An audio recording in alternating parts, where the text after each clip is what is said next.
the reason smartphones are so popular is because they weren't PCs, right? And so the reason these places are so fertile for experimenting with governance is because of the lack of governance, right? And so it's very fertile land where you can just skip a bunch of steps. And so instead of trying to change old ways, you're starting from scratch. And that is really cool when it comes to governance.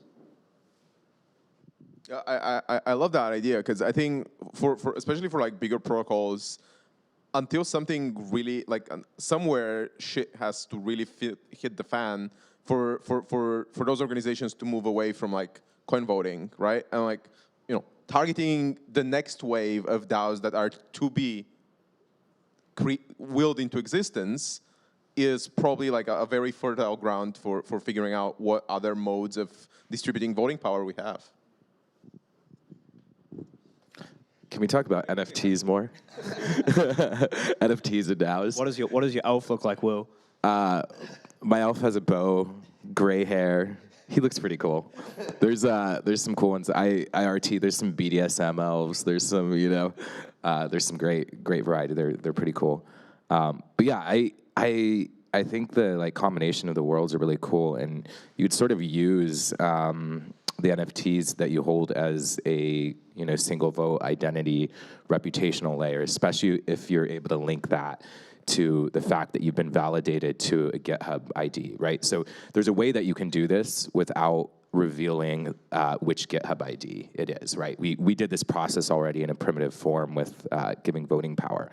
So, you know, you could say, for example, any GitHub contributor that's on this whitelist, maybe there's 50 contributors, right? You know, for these repos. Now, if they were a contributor, they can go through a claim process, and you don't know which ID they were, you just know that they belong to that list of 50 IDs. And so maybe they get an NFT that belongs to a certain warrior elf faction, or maybe there's like a, you know, a staff, like maybe there's a set of potions you get or something like this. This indicates that they were a GitHub contributor, but you don't know which one, so they still have the privacy. Or maybe you want them to know which one. Maybe, you know, that's a whole nother debate. And so, you know, you have this warrior faction of elves, and now you know that if you're a warrior faction, you did contribute on, you know, on GitHub. You were a developer on this project. This has been verified. And so now you actually have a vote towards certain things that are, you know, developer related, maybe setting parameters on various things in the protocol. And you have, you know, an outsized vote, you know, in that area. And so you can start doing, you know, these really interesting things. Maybe, you know, you do certain behaviors in the, you know, in the protocol that are value behaviors, right? And you can level up your elf. You know, you can get some new, other cool new accessories, or you can belong to a new faction, or you can get gray hair. You know, you can switch your hair to be gray. And, you know, that makes you like a wise elf, or, you know, something like that. And this can give you further incentives, right? Further voting power. Maybe if there's, you know, mining incentives or things like that, that can be even increased from a rewards perspective. And there's a lot of interesting things. And so I'm pretty passionate about this. I'd be curious to hear what you all think.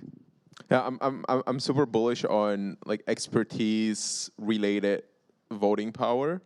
But I think there should be a context element to this. I think Colin, you're doing some like reputation decay interesting stuff, because expertise is not necessarily the sole determinant of how good of a decision you can make. It's about context. So, you know, having a lot of contributions to a certain community is meaningful, but if all those contributions happen like a year ago, probably you're not anymore up to speed with what's going on. So like we have to think about, I mean, we have to, I don't know if we have to, like, I find it exciting. I like to think about this aspect of like, you know, decision-making power that's tied to your either expertise or contributions to decay over time as you start losing context of the reality of the organization. So, slight pivot, but on the point of sort of reputation and how you decide like who should be making decisions, one thing I think about a lot is, you know, again, like who is the right person to make a decision. So say you do have like a sub-DAO for like risk management. You know, you're a pretty early protocol. It's probably like a bunch of people between the ages of like 17 and 27 doing your risk management, which, you know, makes total sense.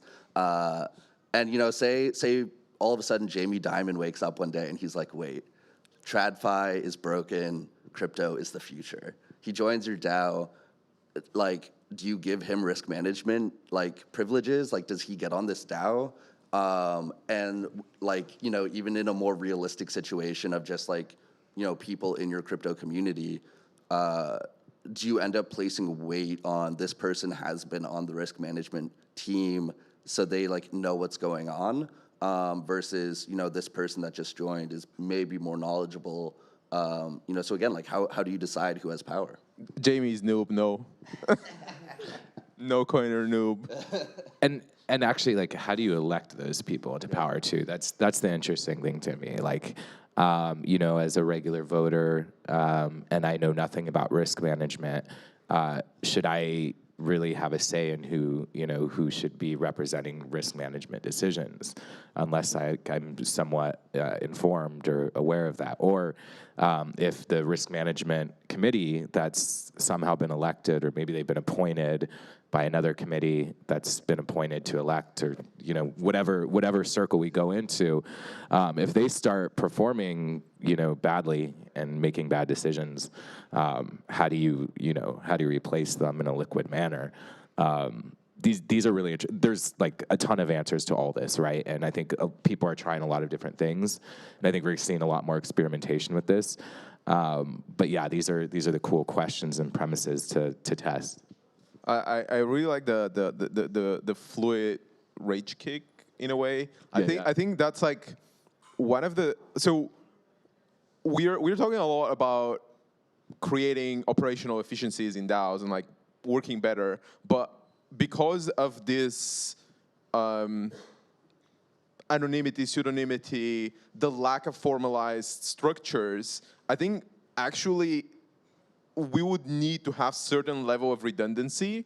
So when you remove a bad actor, someone has enough context to step in and replace them, which means that at all times you have to keep two people sort of like aware of what's going on within, or two teams with what's going on with a certain function. And that's a thought that just occurred, so I it might be a bit hollow. Wait, explain that more, I'm curious. So basically, if you have a risk management team, it almost feels like you have to have sort of a backup team that is being paid just to be prepared to step in. So like I used to work in energy before crypto, and like there is this concept of cold reserve, which is like there are a bunch of like gas power plants that get paid just to be ready for when the time comes and there's like peak demand and you need them to like kick off. So it feels like for certain functions, especially like protocol critical functions, it makes sense to maintain like a backup team if in case the main team fails and you have to like, or the main team is compromised and you have to like kick them off. As in like you don't have time for handover because they've acted maliciously and you have to remove them immediately.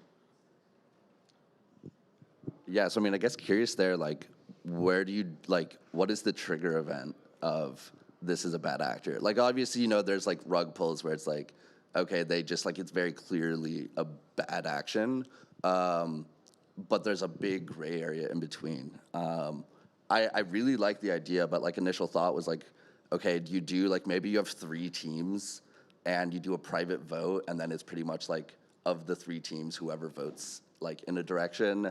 So that way, again, you're like decentralizing a bit more. Or again, it's like if you have some sort of trigger rule of like a certain metric, doesn't perform correctly. And I think that opens up the question of like, how do you kick out people from a DAO in general, right? And there's very little example. There's some sort of like social smaller DAOs where there's been people kicked out of them, but in terms of like larger scale protocol DAOs, there's almost 0 examples. And even when delegates have acted really, really horrifically, still their delegation might go from 500K to 300K because actually people can't be fucked to even move their delegation over. And so like, how do we actually incentivize people to be rage kicked, right? That is going to be required into the future, especially as we scale up. How are we going to do that? Actually, so we had a cool workshop yesterday where we were actually like exploring this and cool solutions. two guys from Maker, and they're governance facilitators there, and so we're just talking about a bunch of their pain points too. And one of the things we thought about was, if you have voting incentives, right? And this is what we talked about earlier, right? So, if you're an active voter, right, you participate in all votes that come forward. You get sort of a vested reward. That could be DAI, that could be the token, that could be NFT, it could be whatever. If you present a proposal and it gets passed, you get a reward for that. Basically, if you show good behavior voting in the system, you get a vested reward over time. And so what happens is, as a regular user, I might not really want to sit there and vote on every issue, so I delegate. And maybe the delegate gets 20% of the reward, right? So now I still get 80%, or maybe I get 75% of my vested reward. The delegate gets 25%, and this basically incentivizes delegates to actually be good actors in the system, right? By having 100% participation, explaining why they voted for things, why they didn't vote for things, these things that generate these rewards, these incentives, then me, because I'm delegating to that person, I get the maximum gain that I can get, right? And I can think of it maybe as an APY or some other aspect. And so this is really cool when you have these proper incentive systems, because if the person that I'm delegating to suddenly becomes, not a great actor or a bad actor, then I'm getting a whole lot less of these vested rewards than if I were delegating to, Delegate C over here, Delegate Johnny. And so now I actually do care. I can go into the system and I'm going to switch who I'm delegating to, because I care about these vested rewards over time, in the system that I'm delegating to. And so I think once you have incentives and you figure out, how to properly do them, how to prevent the bots and other things from gaming them, and you sort of learn from that, then you can incentivize people to choose the right delegates, and then you can incentivize delegates to actually follow proper behaviors as well. And I think this is like a thought space in the area that I think is crazy, crazy interesting and like very greenfield. There's not been a lot here so far from my understanding, and I'd be curious to see lots of DAOs experiment with this. So offboarding is like a super interesting topic for me. Back in energy, I worked for a French state-owned company, so I was virtually unfireable. And like in Web 2, sort of being part is the default state. And then Victor from MCV, he mentioned this really cool concept of like periodically everybody gets fired and like they have to be voted back in their role, or they have to like repledge and be accepted back into the DAO. And this removes a lot of the stigma of like offboarding someone as being fired, right? If the default state is like, every 4 months we have to reiterate our willingness to be part of that community and actively contribute to it, then it's less like there is less ego bruising with like offboarding someone. And also maybe we have 10 minutes, maybe we can like. Good keeping track of time. You want to go, George, like and then questions? Yeah.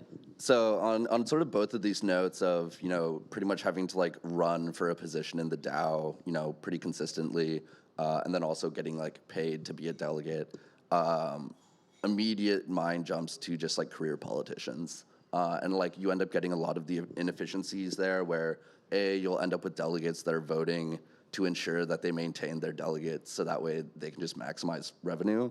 And not really thinking about what's best for the protocol.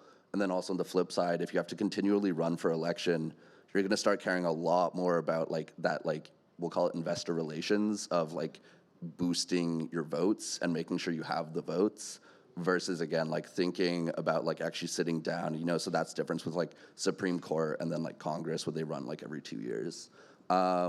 I think there's definitely benefits to those. I think then again, it's like you're trading sort of like one issue for another. I do think that also like how we define being in the DAO should be redefined. I think a lot of DAOs are out there saying like, oh, we have like 10,000 members, and it's like, no, you have 10,000 investors. You have a couple of people that are actually doing work, and those are really your DAO members. And so again, I think like structuring, there definitely needs to be some sort of election. I mean, the offboarding part, I think, is very difficult. And I think, somewhat controversial opinion, there should be like some more, we'll not call it central leadership, but like leadership that helps guide, the direction of that org. I think the best example here is with Sushi, where you see that like pretty much they weren't willing to start like laying down the law in a sense and like drawing barriers, and then they ended up with a lot of bad contributors that started to poison the well. So I think that's like really where you need to start thinking about like offboarding, because like sure, it's really obvious when you have like someone that's doing like a rug pull or trying to like game the system, but again, it's like how do you like say someone's like a bad member of the DAO? Yeah. +1. Questions? I'm not sure, it might be more of a comment/question on a few topics here that you touched. I'm Anastasia from Nameless, so NFT tooling, not DAO tooling. So yeah, also very interested in the convergence of NFTs and DAOs, and basically many NFT projects at the moment, as you have mentioned, are a kind of a DAO, even like a club in itself, but not like an official DAO. So you can have even tiered voting system and so on with different within different NFT projects. I'm following some. I'm not saying like they're really working, but one of the maybe solution of a few things that you mentioned here might be. So you mentioned, for example, let's see if we drop NFTs to our community and what will happen after. If there is nothing behind, like no utility, it will be like a pop-up, nothing will happen, honestly. They'll just collect them and that's it. Because like if there is no incentive for utility behind it, so like monetization incentive, like speculating with those NFTs or, having different access, like the utility case and many others, literally nothing will happen. But if you have, for example, a dynamic evolution NFT that would track the like a person's for example, acts like voting or adding value in one way or another to a DAO, and it can be gamified. It can grow into something like really cool elf with a really cool sword, or the opposite, like some gremlin with if you have a malicious act, just some ideas here and so on. So this actually can solve the problem of someone being acting in good faith for a while, and then like how do you offboard them when they do a malicious act that's enough basically for offboarding from the DAO. You can basically track that, not award once for example an NFT that's higher tier, like based on GitHub activity or based on on their voting and how good they're like. You can have evolution, right? You can have change in that. So yeah. Yeah, I think this is interesting. So I never thought about the punishment aspect. So I like I've thought about the leveling up. So one, I think they're really cool is community gating tools too. So like if you throw an event, you can get an event by showing you have this, or you have VIP at the event or something like that. And then the actual like utility, right, is when you do these behaviors, you can sort of level up, get these accessories, all these cool things. Maybe it gives you stronger incentives in the actual protocol. Things like that. The punishing thing is interesting. Do you like shrivel their hair, or give them remove their arm? They now no longer have eyes. Actually, that's a great question for you. And maybe they get like a poop accessory or something like that. Yeah, drop them some shit. Yeah, drop them some shit. They can't remove it from their wallet. And they can't remove it. It's like a permanent ban or mark or something. Oh yeah, absolutely. I just want to add, it's not only for punishment, though. Thank you for that. Yeah, I'm always thinking about the malicious acts here, like trying to game your system and strategy before you have actually introduced it. Because, as Ivan mentioned, always when you have incentives, like there will be ones that will be gaming those.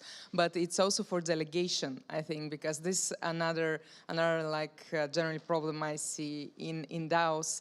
And I see just because I have delegated to a few of my votes just because honestly I don't have the capacity, the bandwidth to vote in in the DAOs that I have included myself in, for example, and I have no idea what happened. So they're still like I don't even remember who are the delegates that I delegated to. So like the retraction of the delegation for voting is also something that needs to be solved. Like this is maybe one way to do it.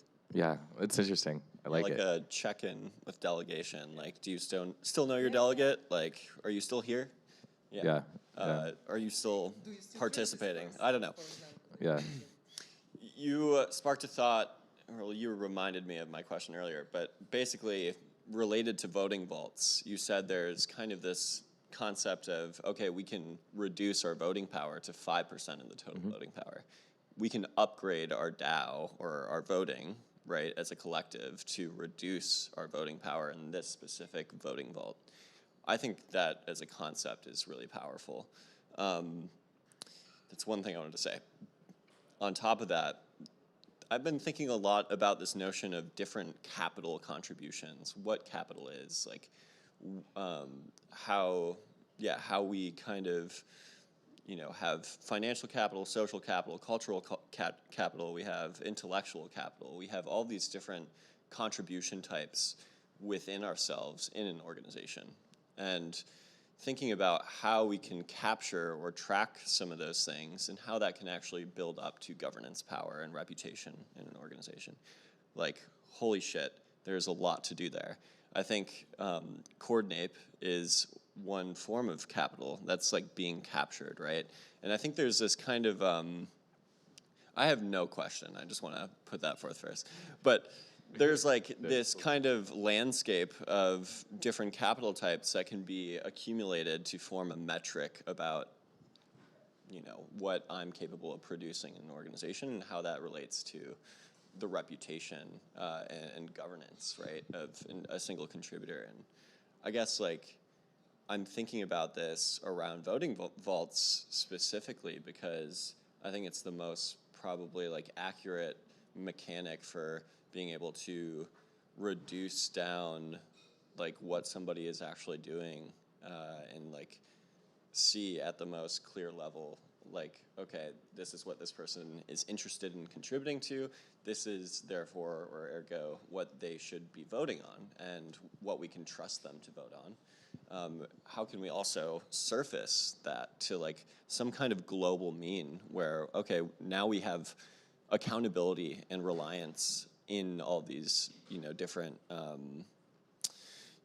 different vaults of like self-contained voting organisms. I don't know. Yeah, it's cool. Like, and then you can categorize them, right? Like one voting vault could be based on like financial behavior, like you said. Another one could be based on community behavior, GitHub contributions, using the protocol. Maybe you have a sub DAO that like, and this is like really future stuff, right? Like, we're not there yet. I'm sorry. This is amazing. No, it's amazing to philosophize about like a lot of these things, but maybe eventually you get it to where you have a sub DAO that manages the GitHub contributors, voting vault that upgrades it and redefines what that looks like, in real time and how that voting power is, defined. Or, this voting vault is, specifically geared towards treasury votes, right? And things like this, and somehow you can, upgrade that and governance can manage that. And it just really creates this like really dynamic, fluid system where you redistribute voting power amongst a lot of different, different areas and regions of expertise. And it's pretty powerful. Yeah, I'm like very excited. And so what I say is they're governance Lego pieces, because where I want to see this get to is projects using this, building on top of it, building their own voting vaults for various things. And so if I'm launching a DAO now, I can say, okay, cool, I want to launch it with a compound Aave LP, vault so they can still, vote. I want to launch it with a vesting vault because I want the team to have less of a voting share, so it's decentralized and really the community has the final say. I want to launch it with a locking vault. We don't want people to transfer a token or things like that. I want to do it with an L2, L1 bridge vault. This is another one that I've thought about voting vault, where people can hold. It solves the fragmentation issue. They can hold the token on Arbitrum, on Optimism, on Phantom, on whatever else, on Solana. On Near, sorry, and they can, but they can still vote, right? And you have this voting vault, which is a bridge vault, which takes a Merkle route, and then on the L1, it takes the Merkle route, and then it actually produces the vote that they had on on that chain. So with that, Yeah. we are 1 minute over. Oh, okay. You will go, and we'll do questions. Yeah. Full circle, we have to fix token distribution because, I think financial capital is the easiest one to quantify, and that's why we've outsizedly rewarded that one. But if you look at the history of human coordination, the financier became the most important contributor once the modern corporation has been introduced, and that's the mental model that we lived over the past 200 or whatever years. But it's probably it's certainly not the best one that we can come up with. It's the best one for now. Yeah, absolutely. Qualitative. Okay, final. Okay, about one question about to be a delegator. Do they have some obligation or conditions? I don't know. Imagine you cannot trade with this asset. You cannot be a delegator in several project competitors, or if you are VC. What are if there are any kind of condition that have to have people who is in a governance? We're in a WAGMI world. There is no competition. Nobody's competing with anyone else. But it is interesting though, because as someone that governs stuff, that is a conversation that comes up with founders and teams. Is actually, if you're participating in this ecosystem and this is a direct competitor, maybe you shouldn't, do that. But I think it's actually that. Hopefully, as sort of what George was saying earlier about those governance groups developing, right? So it's not a single delegate. Instead, it's a group of people that have the resourcing and communications. I think that'll sort of naturally emerge. Sort of that side picking where maybe it's the Wildfire group are doing X, Y, Z, and then the Reverie group are doing Y, Z, X, and sort of that's I guess ABC, different letters. So actually that sort of ends up happening naturally. Hopefully, I think. Just one last thing. So, to that point, I think we're starting to see some of these conditions emerge with Andreessen. So whenever Andreessen ends up delegating their token to university clubs, they actually sign a contract with the club. And there's certain conditions of you can't miss more than 3 votes in a row. You have to maintain at least a 90% voting rate. And then Andreessen does pay those college programs. It's something like $500 a month or something like that. Nothing wild, but I think that will continue to emerge. And again, as we start to look at having organizations act as delegates, maybe it's, a portion of yield goes back to them. Maybe it's, if you end up not voting 3 times in a row, your delegate position loses, and then all of the people that delegated to you have to redelegate to somebody. Yeah. Sick. Thank you guys so much.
Does it work?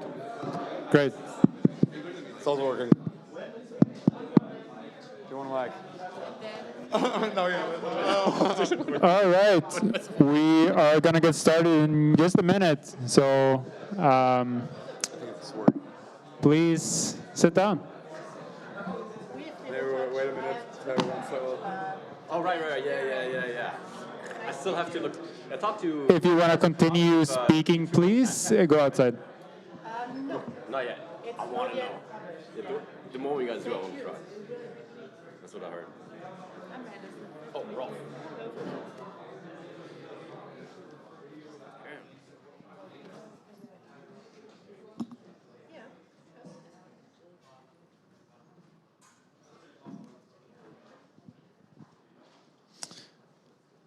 All right. Welcome, everyone. Today we're going to be doing a deep dive on reputation in Web3. This is a pretty wide and deep and interesting topic. And we have a lot of time to really dig deep. So we shouldn't be afraid to really just take the conversation where it leads us. Personally, I find this topic extremely interesting. I've been working in kind of Web3 identity for a long time. For those of you who have been around for a while, might remember an old project called Uport, essentially like the first project trying to build an identity system on Ethereum. Since then, we realized a lot of things, that identity is not really about like a piece of an identifier that you have on the blockchain. It's actually more about kind of the context around what you do and how you relate to other people and to the world. But the question really that comes to my mind first is like, how do we build reputation in daily life, and how can we like digitalize that? So maybe the question I want to start with is maybe do a short intro of yourself, and then kind of how you gained your reputation in the Web3 space.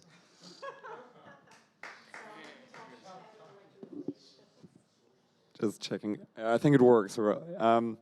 Good question. I think, like, my theory on it is maybe, so I'm Vincent working on Vita and Molecule, and did before that like Dex Blue, like a early decentralized exchange on Ethereum 2017 till like 2020, like became Degen Score. So actually also some like on-chain identity stuff.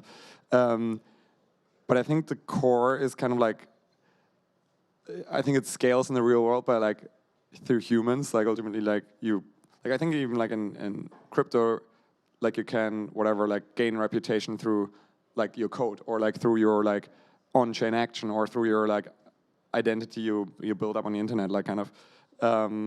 So maybe like for me, I think the core is more like scaling it through a network of like real world connections, like kind of like people almost like putting trust in your and your reputation, and like associating with you, or like building projects. Yeah, so maybe that's the short answer, but I think it's complex, because I think it's also interesting like discussing about like some of the like controversial figures in crypto, and like how they have a really good or really bad reputation. It's like there are billionaires in crypto have like a really bad reputation, and like how did it happen? Like I think it's fascinating to see, but Hello, everyone. My name is Rolf. Get brief history, European kid, studied in the US, ran 2-3 ventures, started my PhD 2011, and that's when I fell upon Bitcoin. And I graduated with my thesis on how organizations with tokens are different from organizations without tokens. So what's the point of a token, right? How did I build reputation? I think very early on, I was like one of those super anon, super privacy-preserving guys. Still kind of use mostly new virgin addresses on almost any chain. So the reputation that I built wasn't really technical, in the sense that there's an address that has lots of events, and then you can kind of index them on some kind of chain, and then you derive some kind of profile based on the actions of that one identity. Instead, I think the way that I build reputation is mostly offline, through meeting people. And the way that I think of reputation is as a history of actions where I promise something and then I actually execute on it. And the question is like, how good is that execution of these actions? And I don't know if we have that kind of reputation necessarily on chain, where you really just see an action be executed, unless it's like a failed transaction, right? Or you fuck in the mempool. Well, anyways. So I think for me, the reputation is primarily a social factor that emerges not just with on-chain data, but that can be significantly reinforced with on-chain data. And we can talk more about that. Okay, wonderful. Wow, so many threads to pull on already. Good.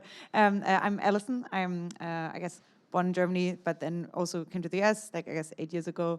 I lead an institute called Foresight Institute that has existed for 35 years.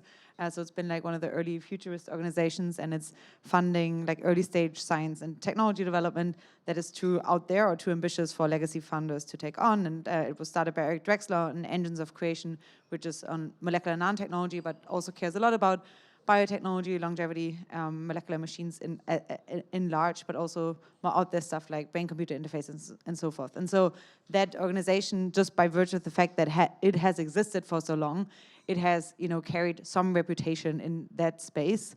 And so it is like, I guess, like part of the fact that you're still around is already like some kind of signal.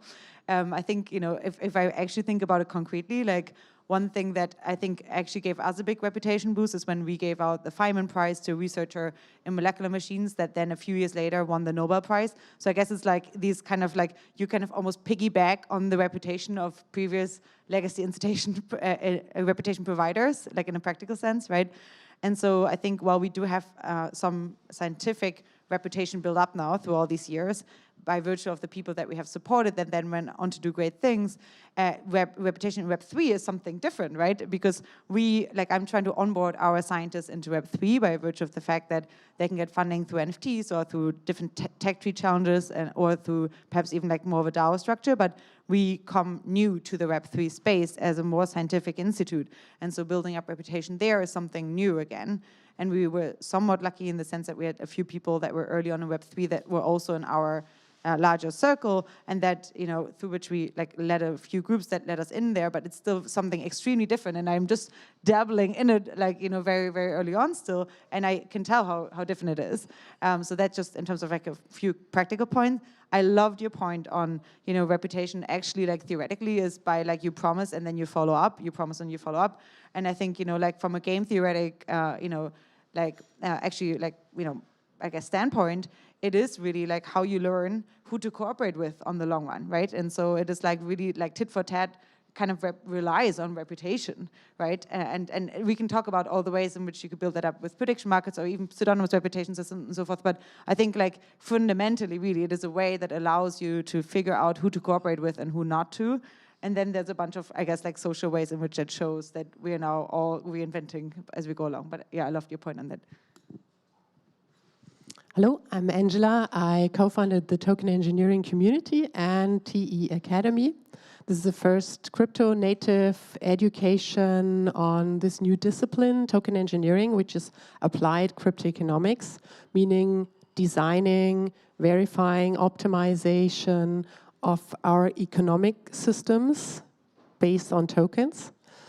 And of course, I look at the topic of reputation as, is this something we can use in our economic systems? Like, can we reward reputation? Can reputation be a signal in our systems? And there are some particular challenges. You mentioned that it's a social aspect and it's about collaboration, so it's about trust. And this feels pretty intuitive in any kind of human-to-human relationships. I think we don't even really are aware of the many signals of information we process for every particular relationship to get our score of reputation. Like if I talk to you guys, if we talk. But imagine if you'd like to translate this to algorithms. And if you try to make this part of cryptoeconomic systems, there we have a lot of challenges. And one of the first, and I think a really critical one, is we tie reputation to a human being, to an individual. But basically the core idea of Web3 is we have anonymous wallets. And for us, it's important that this this relation between reputation tied to a particular person can't be gamed. And you have to trust that reputation is, you can't sell, trade, recombine, steal, hack reputation. And that's really important to us. But now, if we try to establish reputation in crypto land, what does this mean? If we want to maintain anonymous wallets and also user agency. And I think there's a tension in reputation, on-chain reputation, and this connection of reputation tied to a human being. I'll answer to that. Yeah, this just, I think what's really nice about this is you could almost create a 2x2. So you have like a social reputation, which in some ways, to make it concrete, coordinate us, right? So it's like, what value do I deliver to you? But that doesn't need to be underlying some actual on-chain data. Right, so every 2 weeks, I go to a website, connect my wallet, and then I assign a bunch of tokens to you. And it's just like, what value did you deliver to me, quite independent of anything that you've done on-chain? Versus a lot of reputation, I guess, decks that come into Metacartel Ventures, where I'm a part of. We see a lot of how do you not just index on-chain data, although it's mostly indexing on-chain data, and then categorize these different actions. And then ideally, what we have to get to is analyzing what these actions mean. Right, so if you interact with like 10 DeFi smart contracts, what does that really say about you over and above that you didn't interact with 11 or 9, right? But it's a different kind of reputation, right? So it's like you could have the social reputation, which is subjective, which is based on people data. How much value did you deliver to me? How did I deliver to you? And the other one is like the technical one. And then there's the intersection of both. Kind of an interesting design space. So I wanted to ground the conversation, and I think actually the point on social reputation might be interesting here, because in certain places that's being implemented, but not as a subjective measure, as an objective measure. So what do you think are the biggest risk in digitalizing reputation? Well, I think many of the, I get maybe starting like with an example, like practical case first, like one thing that we're really trying to do is getting a bunch of our scientists actually onboarded into Web3, in the sense that, if we do want to kind of like, I guess, carry our organization into more of a DAO-like structure, then that is important. But at the same time, we rely so much on their reputation to even just like do due diligence on specific fellows, on projects. Like we're now collaborating with Vita DAO on like a fantastic prize that they got through like a really wonderful Gitcoin grant round, and we have like really wonderful judges there. But actually, finding ways in which we can make them amenable even to like Web3 tooling. That's the first challenge, I think. It's just like a very empirical challenge of like, how do you make it easy for them to on-ramp? How do you make it easy for them to stay? And then I think in terms of risks, you may lose some of the more fluid bits by actually having things on like an immutable ledger, if that's what you're going to. And some of these things are like people, I think, are more fluid, and allowing for that fluidity and to associate and to disassociate, I think it's actually like gives you a lot of freedom as well. And by having that really be like a little bit more rigid in Web3 tooling, I think that is a little bit of a risk. And there's, I think, a few others in which it can be really gamified. I think one really neat way that it could be solved for, and that I would really love to see, is there's a really interesting wrong post on you want to be loyal to ideas, not to people, and so that in some respect is you can do that through prediction markets. So if, for example, you had really well-run prediction markets on a bunch of things, then those people that just predict better on better outcomes over time are the ones that naturally gain more reputation in the technical sense that you meant on specific projects.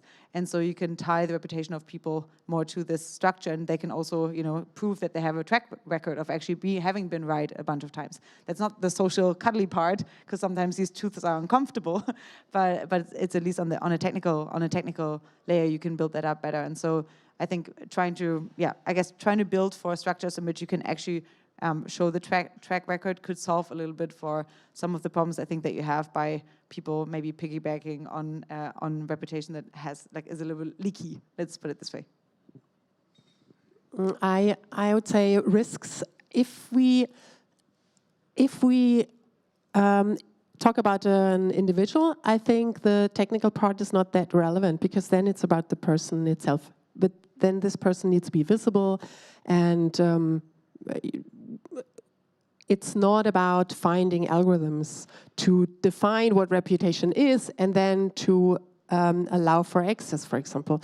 But if we think about larger systems where it's not about this one-to-one relationship, we can talk to each other, we get to know each other, or you have a name, you are associated with a particular organization. It's rather about transactions, and we try to find the right set of transactions, the right set of activity to define reputation. Then it becomes a lot harder. It's promising, though, because think of decision-making power. If this is only based on the number of tokens you hold, then of course we have this risk of plutocracy. And so reputation can be an element to have a proper distribution of decision-making power, or of shaping, the vision and direction of a DAO. So here reputation can be a really important element. However, to then think of these anonymous wallets, think of how to define reputation, you can end either risk number one, this can be gamed. So if we are transparent about how we define reputation, how you can accumulate reputation, then this will be gamed immediately. So just a very simple example on steward reputation, participation in voting. This is really important. Participation in voting, in decision-making is really a big thing for DAOs. So let's incentivize participation. How can we measure participation? Okay, you click on a button to vote. But if that's enough, this is really easy to game, right? So just pushing buttons, this can be a bot, and you can easily game the system and accumulate reputation. So we need more sophisticated ways. And this is then a really tricky thing, because you can easily end up with externalities, negative side effects, or really weird behavior. I'm actually really curious what you would say. I'm really curious what you would say. So maybe I can say what I want to say in a question. So I mean, it seems like there's a lot of different ways of measuring and thinking about reputation that you brought up. And there's I guess two broad categories. One is primitives, what you said about commitment and following through, or the prediction market model. But then there's legacy things, that how we've thought as humanity of reputation for a long while. And of course there's nuances of all of these in different ways. Do you think that there will be one meta protocol that brings all of this together? Or is it more something emergent, where we have some reputation protocols that are really salient for humanity for some time, but then shifts and changes over time? How do you think this can play out if Web3 reputation actually starts working well?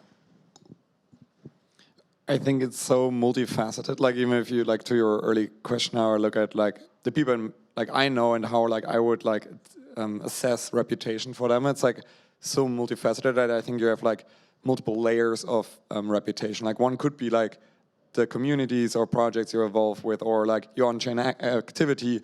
One could be your Twitter, one could be your other Twitter, one could be I think it's unlikely to be it could probably be aggregated, but I think it serves specific use cases, right? One interesting example for us was with Legion Score, of course, we for example assessed on-chain activity, and got so far that Delphi and Coinbase made it a requirement to have a specific score to get hired for their roles. And they hired some anons that were teens that didn't even have a graduation, just because their on-chain activity qualified them. And then of course I think there's so many layers to that reputation, like academic institutions or projects one is associated with, I think is also a good example. That I think it's like, it's softer in that sense, that it's like hard to quantify in like a technical way. And I think like, there's so many different contexts where it plays out, but I think it's in some ways it is already on chain, or it is already like, very concrete, but then in others, it is not like even like something like Twitter for me is like a huge reputation like tool, because you like, if you see someone and you see, okay, like those 100 interesting people follow them, like that's reputation for me. But if like no one I know is following them, like then it's like no reputation. So it's kind of like even like Twitter for me is like a good example actually of like probably the main source of reputation that I assess. But yeah.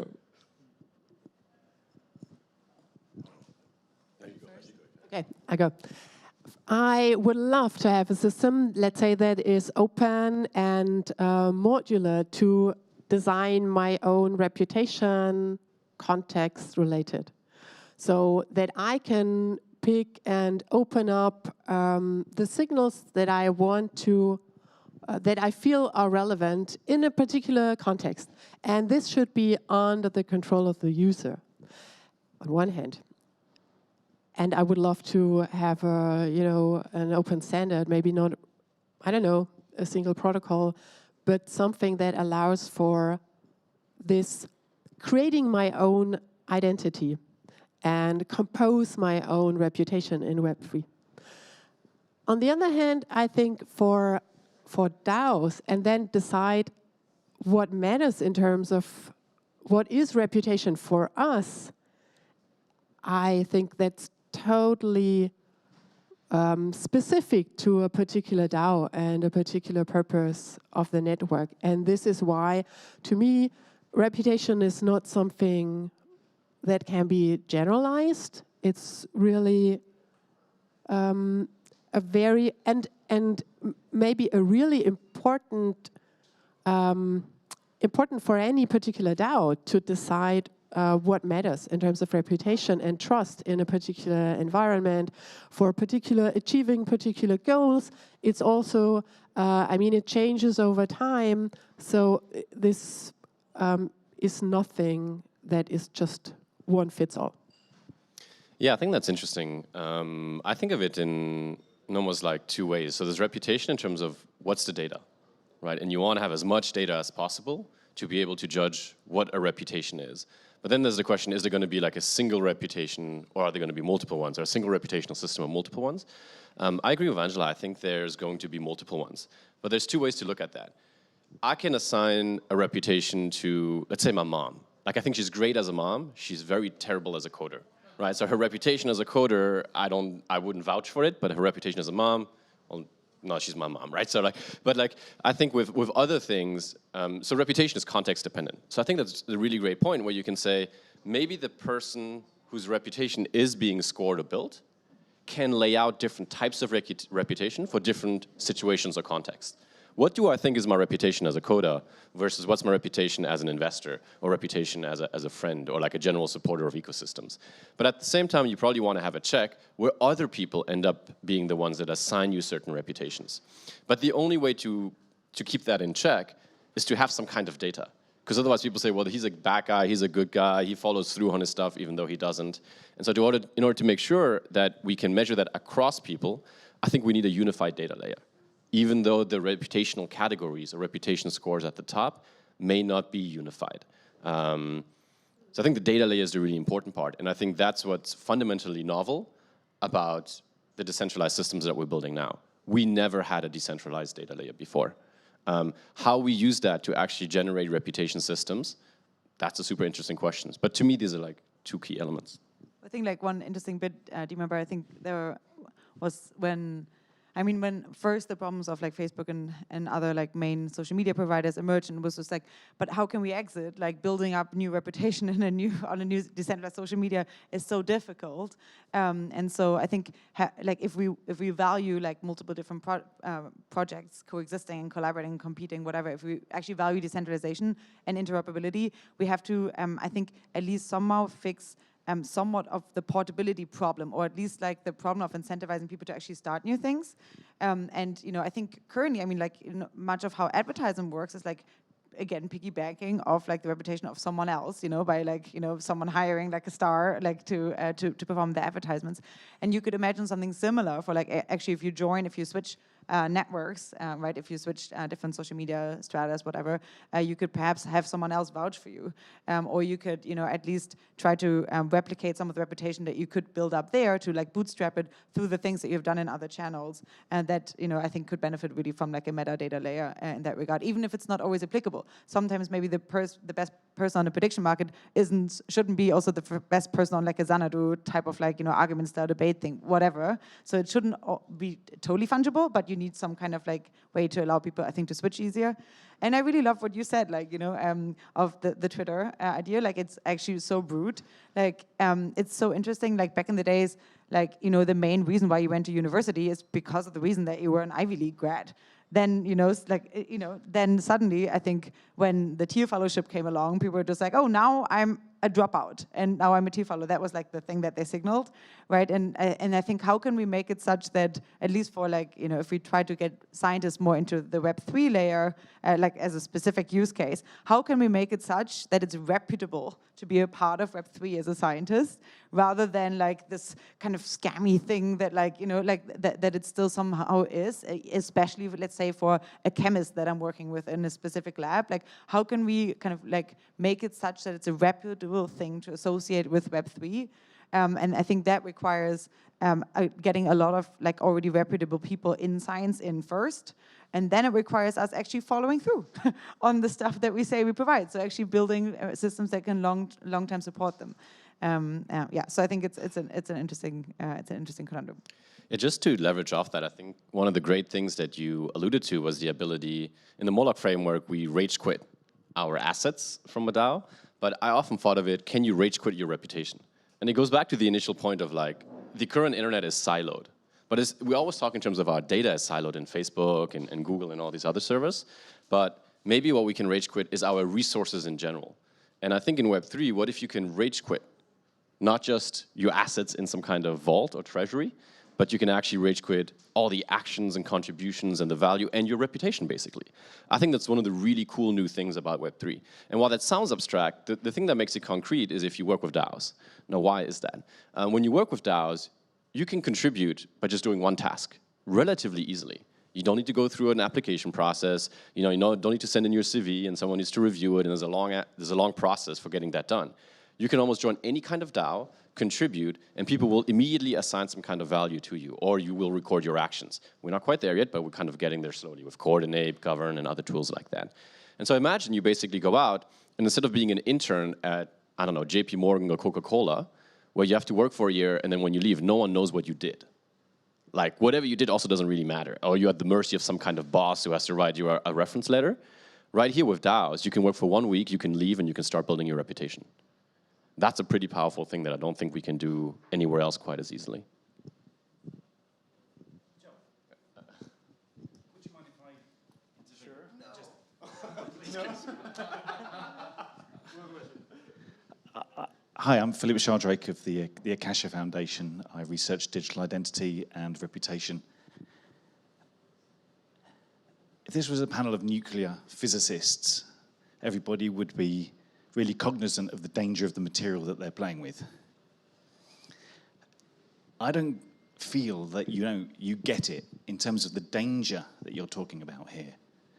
We're talking about the means to exclude, persecute, and murder. We're talking about a lack of freedom, because when you're part of a quantified system, you start to self-censor and self-moderate, as anybody subject to the panopticon's gaze does. We're not talking about attaching reputation to an identity. An identity emerges from reputation, which is social, not self-sovereign, not individual that you create and spin up and give away. So this is a fundamentally complex adaptive system. It's not Newtonian. I think we discussed this already. Pardon? I think we mentioned this already. You mentioned complex adaptive systems and emergent consequences? Yeah, I must have missed that. And we mentioned that it is a problem to identify or to define reputation, and that this should be in the real world tied to human beings, but this might be a problem in crypto systems. So I agree, there are risks, 100%. As soon as you put a quantifying data layer underneath, you remove frictions, programmatically remove frictions. Now, friction is just a system parameter. It's not good or bad. You want to remove friction when you want to get fuel efficiency on your car, but you want friction when you want to come to a safe stop. So it's just a system parameter. Everybody here is fascinated by the potential to remove the frictions programmatically to do with individual reputation, but is not cognizant of how essential those frictions were. So, for example, in the last 40 years, the only systematic quantification of reputation society has allowed is in credit scoring. And those who do credit scoring are subject to incredibly tight regulations so that they don't fuck you up. No one else is allowed to do it. That's how our institutions have treated reputation quantification to date for the last 40 years. And then up rock Web3 and say, yay! We're playing with some really dangerous material here that, as I say, I will just repeat, persecution and murder is on the receiving end of some of the work you're discussing this afternoon. Thanks, Joel. I was wondering if there's going to be a question in there. No. All right, so that's a good grounding statement, I guess. So maybe with that, or first of all, is there any comments on that, any thoughts on that statement? Yeah, I think it's a good point. I think ultimately that also quantifying reputation and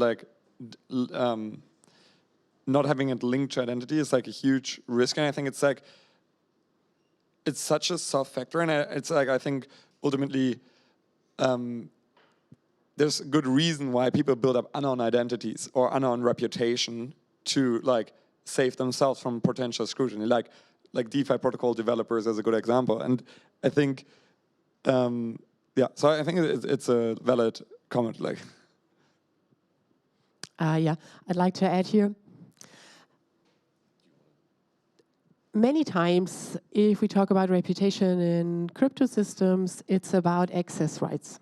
So we try to find a better route to open up certain opportunities or action spaces for the agents in the system. This can be, for example, your voting power, or this can be a selection criteria to be chosen as a validator, to be chosen as an orchestrator in many protocols. So what I think we already have, and this is nothing that is going to be built somewhere in the future, we have it already. Our systems, there are components of selection. So we have selection criteria, we have selection algorithms who grant access. And this is something, of course, that can be or is already implicitly tied to reputation. For example, the total sum of fees you already created as an indicator of how active you are in a certain network or how successfully you have acted as a validator in the past. And this is a signal of reputation in some ecosystems, a valid signal of reputation, and this opens up access to certain activities and additional profits or additional power, whatever. And this is something that is already there. The question is, let's take a look at the dangers here. First, we needed selection criteria are important to make our systems robust, to make it attractive. At the same time, of course, there is this risk of more gets more. So if you already gained a lot of reputation, you have access to even more activities to create even more reputation, and this ultimately leads then to centralization. So that's one of the problems. Another one is who decides on the selection criteria. Today, many times it's a very expert circle who's implementing the algorithms there. I don't see that much meta-governance on who is governing the algorithms and how to be transparent on selection criteria. And then last but not least, there is, again, a problem in governance. Let's govern our own selection criteria. But if you'd like to govern them in an open process, you have to be transparent about what's behind this. But if you are transparent, then it's almost like an instruction how to game the algorithms. And that's an additional problem in implementing these systems. So what sounds super simple, oh, let's have reputation, can have negative side effects and is really a challenge. Yeah, just really quick. I think so there's reputation, right? There's the data layer, and then there's what do we interpret does the data mean, right? Those are two different layers. I think the data layer, it's a general criticism. So executing things in the centralized system, that leaves a trail, almost better than if you weren't to use them, right? There can be good things and bad things about that, depending on who's on the other side. Do they want you to use Bitcoin or not, in a very simple sense? And they may persecute you for that, right?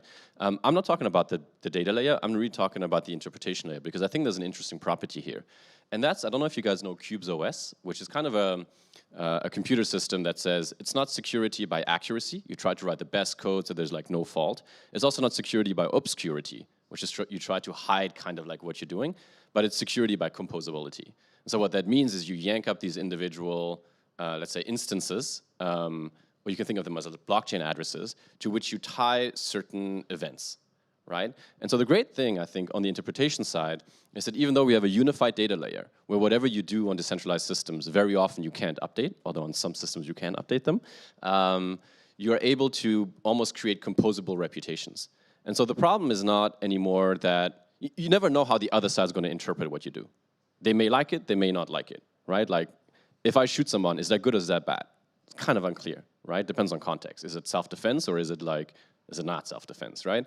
And in some countries, they think no matter what, it's bad. And in other countries, they think it just doesn't matter, right?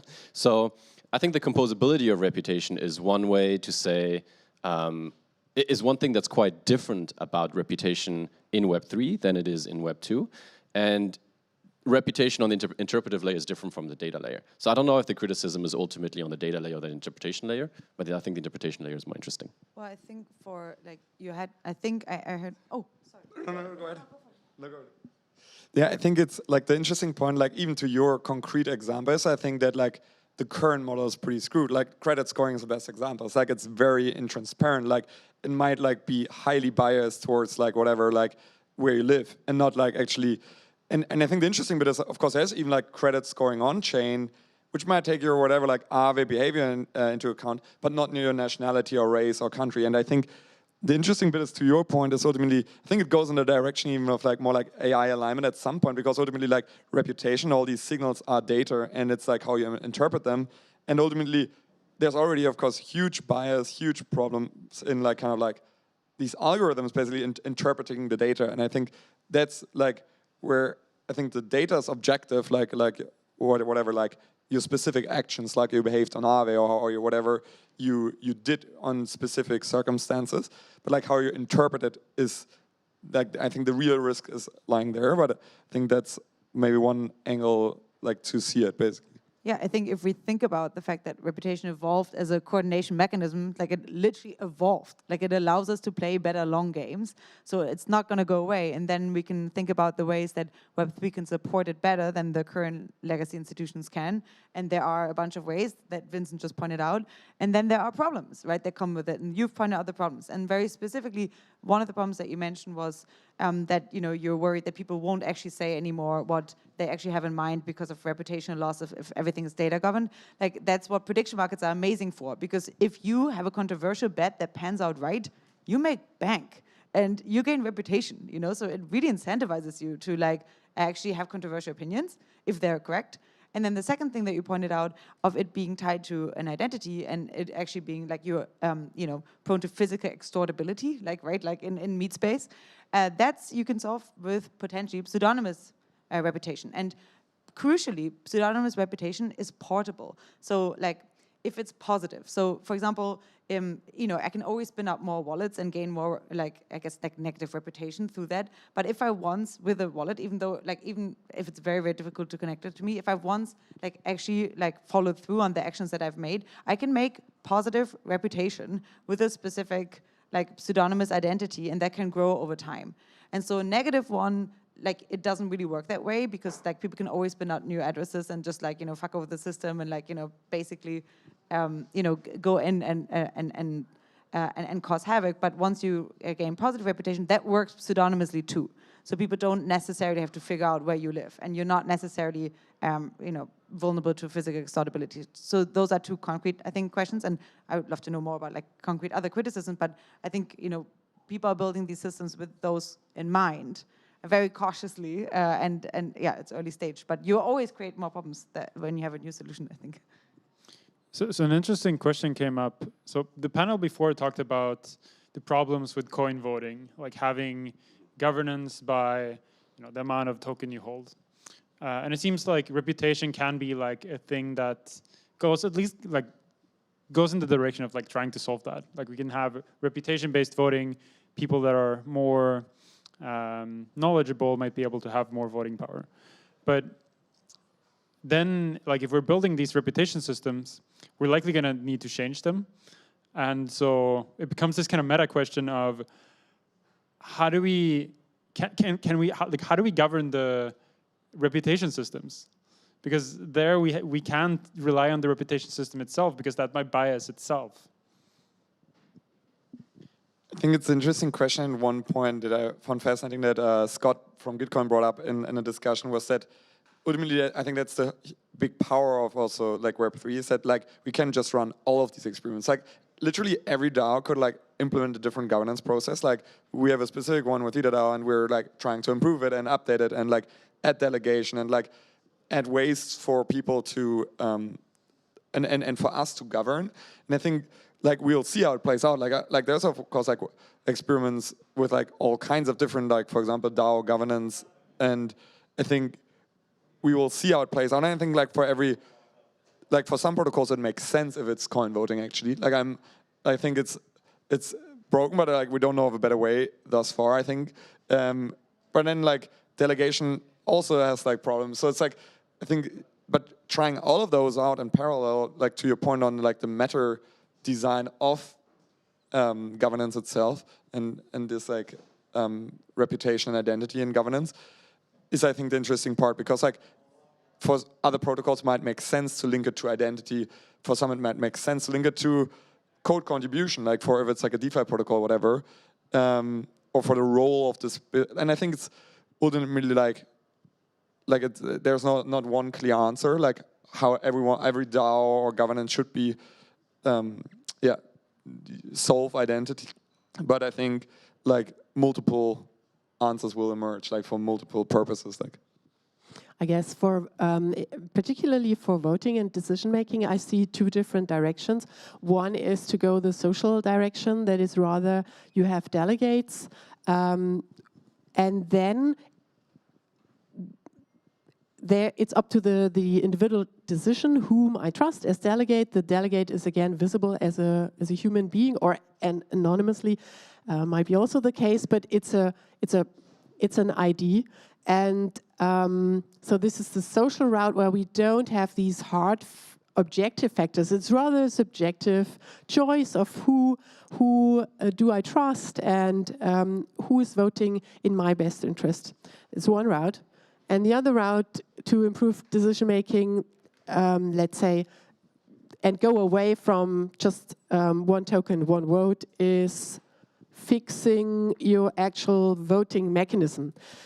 Here, I would say then rather, I wouldn't take the reputation route, because it's developing a new system, an entire system on top of the voting. I would rather fix it via the voting mechanism itself, like quadratic voting for reducing the power of the big wallets, where the number of individual supporters count equally, or conviction voting, where it's accumulating conviction from supporters over time.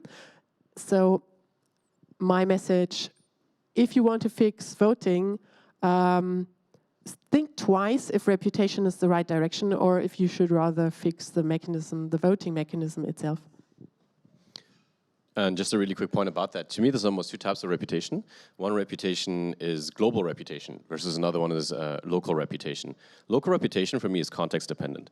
For some context, voting with the number of tokens you have makes complete sense. But for other ones, it doesn't. For example, if you want to limit the amount of power that early whales have, right? For whatever reason, but I think it really depends, you know? So to me, these are like local reputations. And a global one might be something as simple as, you know, how long have you been in the space? It's a kind of an omnibus measure. Like, what does that really mean? But it does signal something, say, if you entered, like, say, 2015 versus, like, a month ago, right? And then within that, you have these individual reputation systems. So when you ask the question, how do we evolve reputation systems themselves? To me, that's the most valuable locus for evolving reputation system is at the local level. So if we have multiple reputation systems, then what you're saying, especially in a complex adaptive system view, just let this thing evolve and try as many experiments as possible. Some of them will be context dependent and will survive in those contexts. But what you want is you just want to have the match of a reputation at a given time with that context. The reputation systems from the 1950s that just don't apply anymore in 2020. So to me, it's not about having something that's forever true. It's something that is locally true within that amount of time. I think one very small, brief example that I think is like, as a concrete governance thing is like, if I look at like Snapshot and like different proposals, like it's amazingly helpful to see a reputation attached to the voters, because like if I see like 100 0x addresses, like I don't know like who voted yes or no, but like if I see all the names and see, oh, that's the founder, like that's the whole team voting yes or no, then like that's reputation for me kind of like on-chain and in governance. That's already like a huge signal. Like I might change my vote based on like how the whole team is voting. And I think that's why like reputation actually matters a lot for governance, even if it's like pseudonymous or anonymous. Yeah. Well, I think there's like an interesting always conundrum, like with a, again, like very concrete case. There's like something, you know, on Syndicate DAO, for example, you can do investment clubs, and then everyone has to basically vote on every single proposal. And we were exploring that for Foresight as basically a Foresight adjacent fund, where basically our funders could kind of start a Syndicate DAO and then invest through that. So on the one hand, you can have up to 99 people, and everyone has to vote in every single deal. That is kind of, I mean, that is suicide. You know, like that's just, you're just not going to ever fund anything. Then on the other hand, you can potentially also outsource a few of the due diligence to specific scientists or something, and you know, basically outsource some of the decision making to reputable scientists in the space. That's awesome. Kali is building that, and I think Kali allows that already. It's just not quite clear whether it's legal, like because everyone still would have to vote. So yeah, anyway, but like the tooling is there for that. But then you also have things like, I think Balaji, you know, posted something like the CEO DAO. Sometimes the in terms of investments, right? And like I think we can chuckle, but like in terms of investment specifically, like some of the best investment decisions are extremely controversial. And you know, if you have something like where everyone, you know, has to agree or not agree to a deal, then you may never find these. So I think it's extremely context dependent, and you can outsource some of it, like if it's legally possible. I don't know, man. It's possible on the platform, but there's like different, I think, structures that are more amenable to specific goals that you want to achieve. And it's kind of the wild, wild west out there, but it's super exciting because I think we'll figure out, like next year when we'll be sitting here, a bunch of stuff will have worked, a bunch of stuff won't have worked, a bunch of people, or like orgs, will have merged, a bunch of people will, orgs that will, you know, more do D2D commerce or collaborations, and so it's super interesting, and we will have gained reputation or lost some. I don't know. We can like score each other next time, but I think it's interesting. It's like it's an interesting experimental ground. Yeah. All right. So we've touched a lot of conceptual things. We touched upon some of the risks. We touched a little bit about some of the things that could work. Maybe before we open up for like Q&A, one last question of like what are the most kind of promising primitives that you have seen or that you have thought about for kind of creating this broad movement of what you call like the kind of evolutionary game of like different things being tested out and see which kind of like wins in that.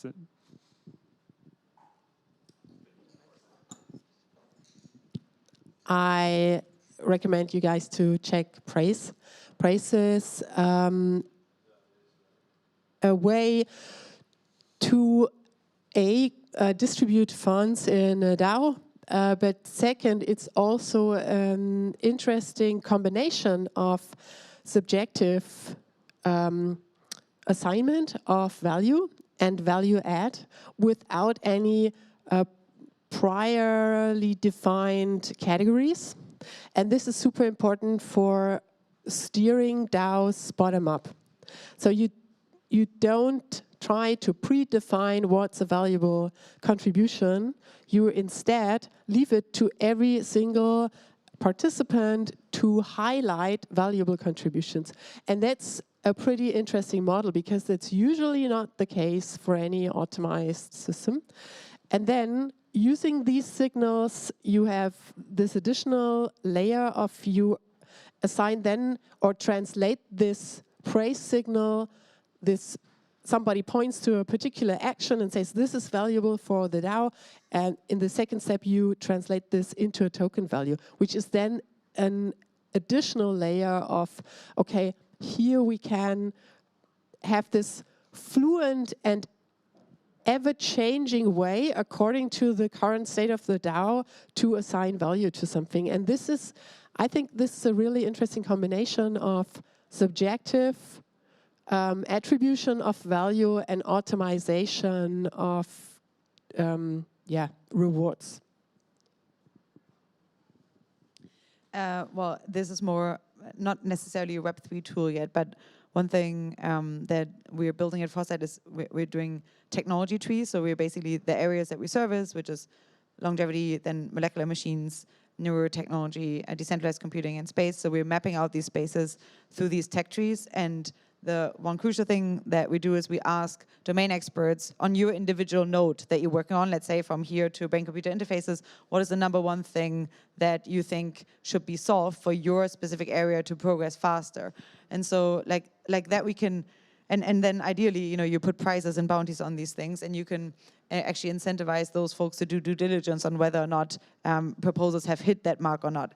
And so that's a way in which you can use the reputation and really the very strong signaling ability of a scientist without them necessarily only chilling their own project, but now they actually have to say what would move their project along. And so that's a way in which, and ideally you reward them for that, right? Ideally they get some kind of upside in this, but you can use the kind of reputation and the signaling power that they have, and frankly the expertise that the reputation is based on, to actually identify good challenges, to allow them to do due diligence without perhaps the conflict of interest of just chilling their own stuff, and at the same time reward them for that. So that's, I guess like one mechanism that is not a specific tooling, but that is currently being rolled out more in a crowdsourcing crowdfunding tool, because you could have entire DAOs funding this. But like I think trying to figure out why do we want that reputation? What is potentially like a pathological consequence that comes from the current incentive mechanism in which it's embedded in, and then how can you dissect the two and use the good stuff and incentivize new things, I think is a good, recipe for trying to create new systems. Yeah, I guess to me, when I think about experimentation, I really think that one of the key properties is that it has to be low cost.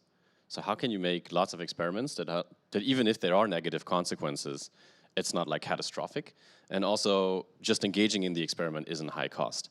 And so to me, again, I think it's not, in some ways you could argue L1 on-chain stuff is financially expensive, and it's very hard to get rid of it, right? I mean, the only way to get rid of it is to like yank up a new address, right? And so, I mean, Ceramic is one example where I think you can update data, #1, and #2, it really operates on the level of like the schema.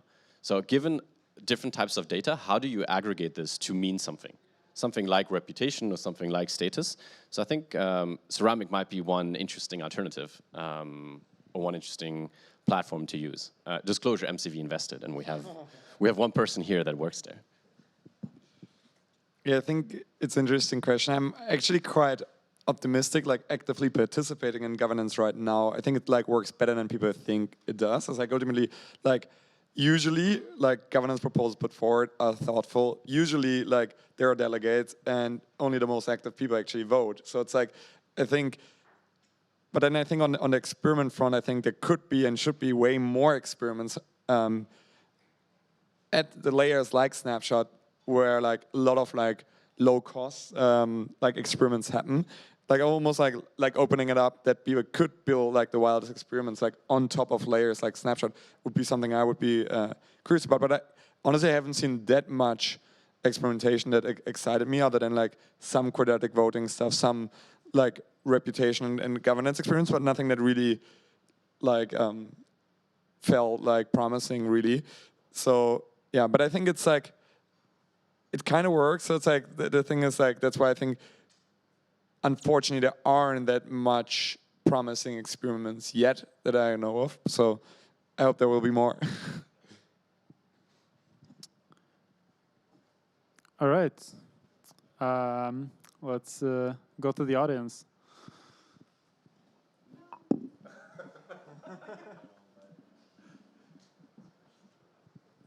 Thank you. I have a question. So we talked about why this is important and what are different approaches to reputation. I have a question about these incentives layers. We just touched it a little bit, but really I'm thinking about what should be the native business model or token engineering part of the reputation system, because we don't want to charge for issuance of data because we want to maximize amount of available data. We don't really want to charge verification because it should be open system. You should be able to bring your reputation anywhere you want. And we also talked about this interpretation layer, where I think the business part of it might be like maybe you build your own like zero knowledge verification system specifically for engineers or something. But yeah, I'm curious if anyone has any thoughts on what should be the business model. And maybe it's not for profit, maybe it's open source network, but what should be the token model for reputation system?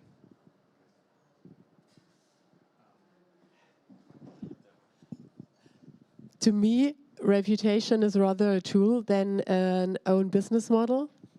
I mean, of course, you could build all kinds of most exciting business models on reputation, but then again, what are we aiming for, and what is any ecosystem aiming for? Is it a purpose in itself to accumulate reputation and to do it for the sake of reputation, or is rather reputation the result of what you do? And you want to make reputation an information signal to take better decisions. And then I would, on purpose, not build a business model on reputation. Well, I guess just very quickly, so I think the way that, yeah, well, I'm not sure if I have something great to add here, but I think that the way that you pointed out how a reputation is often really built and how one can bootstrap is also, I think, the way that you can very easily lose it. Like you talked about experiments, right? And like doing a bunch of experiments, doing them cheaply. Oh, thanks for the. I think it's getting up in volume, but I think a crucial thing of why experiments are important is you learn from them. And in order to learn from them, and the people that gain the most reputation over time are the ones that have engaged in the most experiments on the way there. And so they are also the ones that maybe have failed the most, potentially, also have succeeded a bunch. And so, they have by definition failed a lot. And so, to the extent that you can build a business model on something that has failed a lot, and then at the eventually they would just know a little bit better what works and what doesn't work, maybe that's possible, but like it really requires failing and learning a lot. And so I don't know, I guess I'm with you. I don't know how much you want to strap a business model around that, or how much it would be perverting the thing in itself. I'm not sure. Yeah, I think it's an interesting question, right? To disentangle it, there's reputation itself, and I don't think you want someone to be able to buy reputation, right? I think that's what Angela is saying. But there's a different way of saying, what's the business model of generating the context within which people assign reputation? And so there's concrete examples for that. Coordinate is moving in that direction, but BrightID has it today. So BrightID, right, different addresses have different kinds of actions, and the question is, what do these actions mean? And so when you try to understand what a series of action means, you have to do some kind of interpretation, right? And that typically means in a programmatic sense, you develop some kind of algorithm, right? And so you can incentivize the creation of algorithms to generate different reputation scores, right? And I think the business model here is to create environments that make it easier for people to generate reputation algorithms. That may be one kind of business model that I would think is very interesting, especially today, because it fits with the idea that we are very early and we still want to do experiments. We want to do them low cost, and we don't really know what the right reputation is. Also, there will be context in the future that we don't have now, so I don't want to invest in a given reputation score today. I want to invest in a system that allows us to experiment to generate reputation scores. So to me, it's almost like a step back. And I think it kind of matches this general view, at least that I have, between like the interpretation layer and the data layer. The data layer is going to continue. I don't think it's going to go away anytime soon. And we have some like pretty established data layers, even if you think like Bitcoin and Ethereum. And there's some layer 2s that make that process much easier now to allow us to generate these contexts for reputation systems. Sounds a bit abstract, but I hope that makes sense. I think one interesting example, I think actually that like on a reputation, the only way you could monetize it without like being really bad is ultimately like a concrete example again with the Legion score thing, which was interesting, is that like a lot of DeFi projects came to us because we knew exactly like 60,000 DeFi users, and they were interested to pay with equity or tokens or whatever to basically give early access to those top users. So ultimately, all those users massively benefit because they get like early access, airdrops, this and that. But basically, the protocols are happy because they find a user. So it's like, it's a kind of like a win-win for like the protocol and for the user, which I think is like one concrete like on-chain identity thing, which I think it's not bad to have like some business model layered on it. Yeah, there's an interesting distinction that came up here around like reputation score that's generated by good actions, like people have done prestigious things in a community, and then reputation that's more like a popularity type thing. And can we actually like make sure we go more in the direction of like the prestige type thing, where like people are actually doing really good stuff to get this reputation? And can we avoid the route that goes more into just this kind of like popularity contest? I think it's a good question. I think ultimately, I think the core is that like to the point that kind of like the people should benefit from participating in reputation.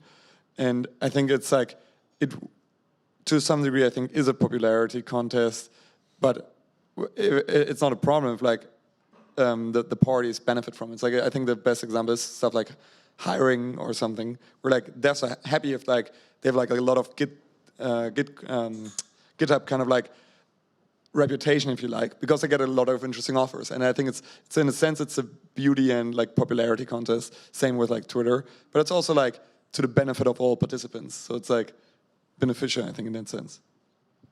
Right, like how can we build a system that identifies people who are trying to trick the system and optimize for finding out trickery?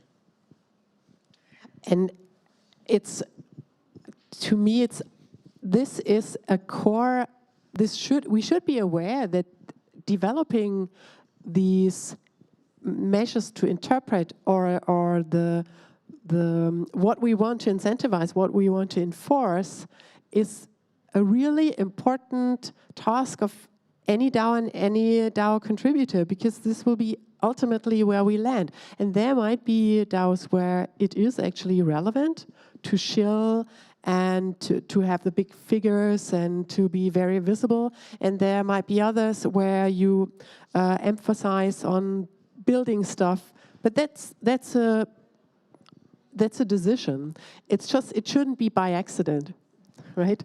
So yeah, this is just a call to, okay, this is really important. It's important to define what is reputation in a particular DAO and how you would formulate it and how to incentivize it.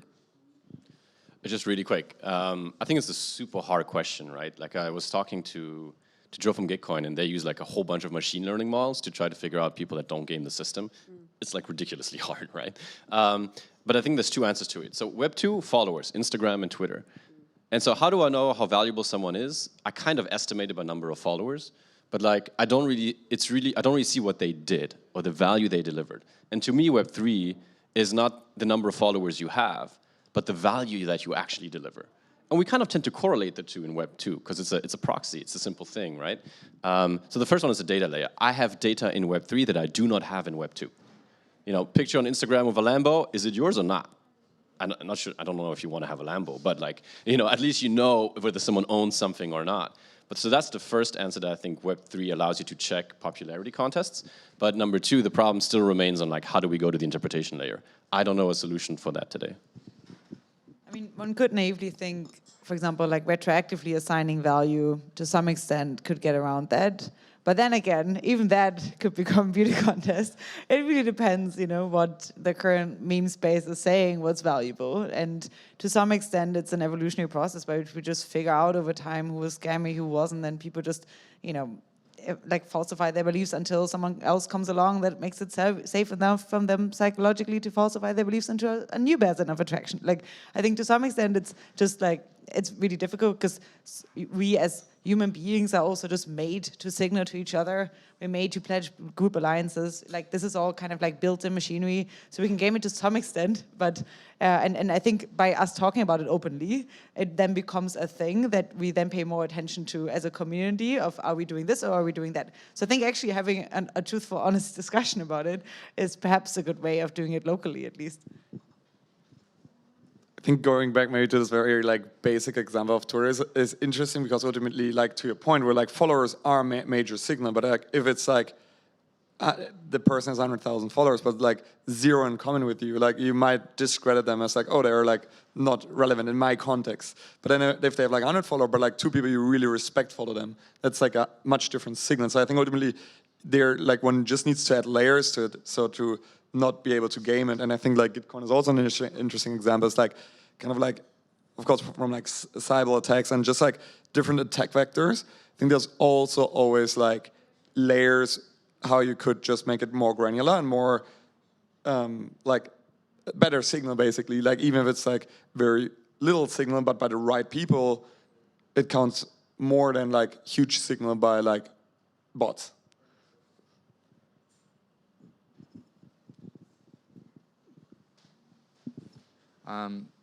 Yeah, so first, thank you guys, you know, like I think that it's been a very good discussion, very interesting, and what you guys are doing is basically setting a foundation for the future, which is great. And I think today we spoke a lot about good people that have been building good reputations, but I come from the NFT side, and there's a lot of DAOs and there's a lot of people that have basically built these massive reputations and then gone on scamming rampages, and they basically disappear for 3 months, come back, new followers, new people, they build up even more, and they go on massive scamming rampages again. Then massive scandals come out, they disappear, slowly they come back, and then it become these followers that are for them, and then people that are against, and then massive like steaming wars happen over Twitter and Discord over these 2 mobs of people trying to say this person's a scammer, this person's not. So this is an issue that I feel that I've been facing, and I just wanted to get your opinion on how do you go about these people, because they're like kind of destroying the space a bit. So yeah, anyway.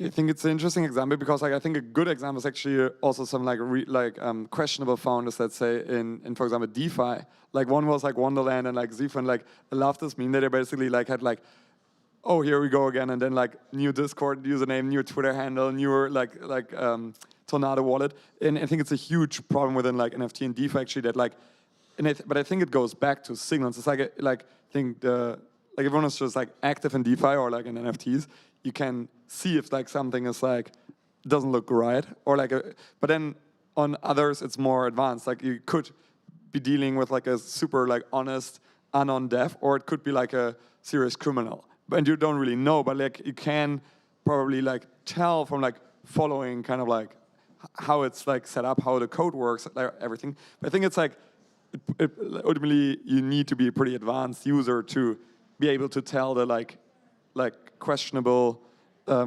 repeat scammers basically like popping up again and again. But I think ultimately it's all signals of like being able to tell the signals of like, okay, that's a legit creator or that's a legit dev or it's not like it's, I think, yeah, but I think it's like it takes some time to build up this almost like taste to because I think it's actually goes, which we didn't really talk about, it's like what's the anti-signal and anti-status of like reputation, because I think that's maybe like an interesting way to get to what is reputation. It's like what's not reputable, and like being associated with specific project or with specific actions makes you like unreputable, or like even if your like wallet might be funded with Sonata, it might be unreputable. Like what I'm saying is just like there's some specific actions where you can like basically create like anti-reputation in specific spaces, which I think is where you might be getting at. It's like ultimately being able to tell like what's a strong signal, like to disqualify or like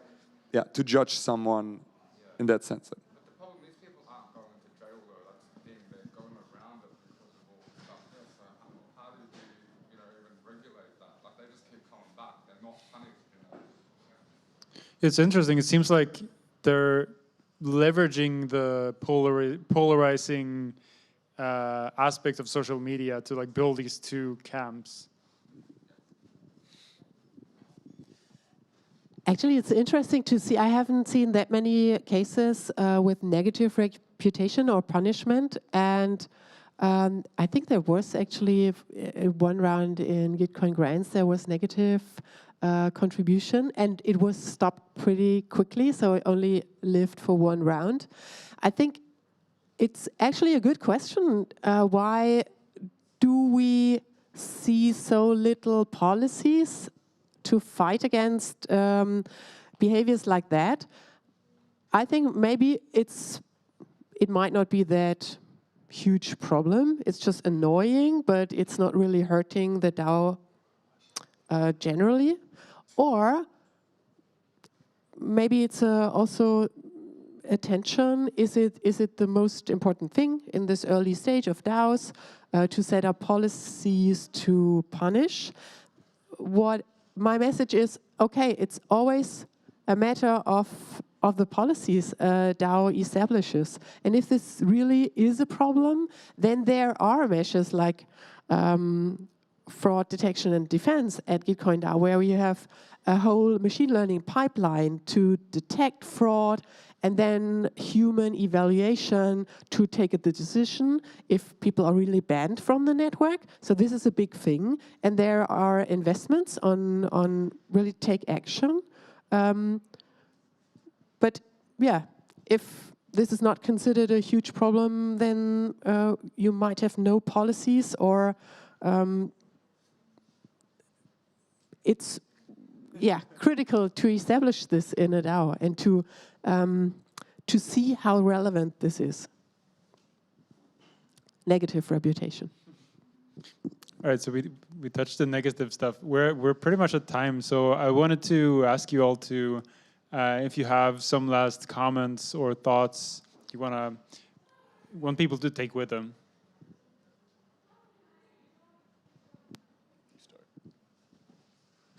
Well, I guess like answering the question, but also maybe I'll just make it my last thought.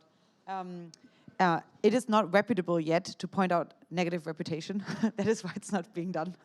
And so, and it's the same for the replication crisis, perhaps. It's just like there's not really very much incentive to do that yet, because you have a lot to lose by pointing out bad actors, and it's sometimes difficult to see how much you have to gain. So by incentivizing, actually pointing out shitty behavior, like Vincent just recently pointed out someone to me, privately, and I was like, thanks, that's very valuable. And so I think you're really living the way that you preach, and that's, I think, definitely upped your reputation in my eyes. Like, so I'm doing that somewhat now by saying that publicly on a panel that I valued that. So I guess to some extent we can do that just by leading with example in this space. So takeaways, right? So I'll answer the question and match it with a takeaway. To me, you have to have something at stake, right? So what if I put up a stake and my commitment is 10 years in the future and I lose that? Now that can be just financial tokens, but it could be my reputation itself. That's the way to combat, I think, the problem of people coming and leaving, right? The other thing it touches on with a takeaway, which is the one thing that you can't cheat is time. Well, that's very high cost. I don't know anyone who's done it yet, right? So time flows, at least in our perception, forward. So the one thing that we should do is probably build reputation system today. because you cannot go back in 6 months and try to catch up on the things you didn't do, right? And so that's really my takeaway. My takeaway is to first ask, why do we want to have reputation? Why is reputation relevant? And how this can be implemented in crypto systems. Reputation is a very social thing. It's a wet thing. It's hard to define it algorithmically, and it might lead us in a wrong direction. So if there's no good reason to make reputation part of your system, you might take a closer look. What do you want to fix? Is it voting? Is it power distribution? And then rather take a close look at these mechanisms and don't try to just put another complex systems like reputation on top of it, because it's make things harder, not easier. What I think is one. Yeah, we're closing. This is the last. Yes, yeah, I think like just one thing I wanted to say is basically that I think like it takes a long time to build reputation and can destroy it in a second. Like ultimately, it's like what I think also like a lot of like public figures or like people realize is that like every action can count towards reputation. So like one misstep can destroy your reputation. I think that's like one interesting bit that I think is also apparent in crypto. It's like some people lost their reputation over like one on-chain action and like they'll just lost it forever. Like, and I think that's like one key takeaway. It's like what I mean, like playing like the long game of like gaining reputation instead of like risking it with like bad behavior. I think is key for like the space, and I think it's working pretty well, honestly. Like.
Hello, hello. Hello? Yeah.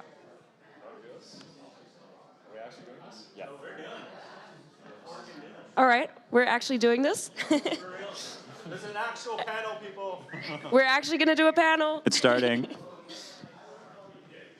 Yeah, so hi, everybody. This is going to be an actual panel where we discuss, summarize, and think a little bit about what we already started thinking about yesterday, which is the topic of DAO science.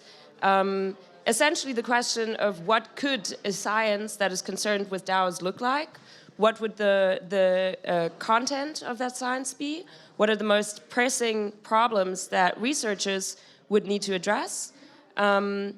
And in the other part, also to think about like how could DAO scientists essentially work together and collaborate from industry, academia, practitioners, wherever, to come together and share these results so that they may be applicable to all DAOs in the space who have needs.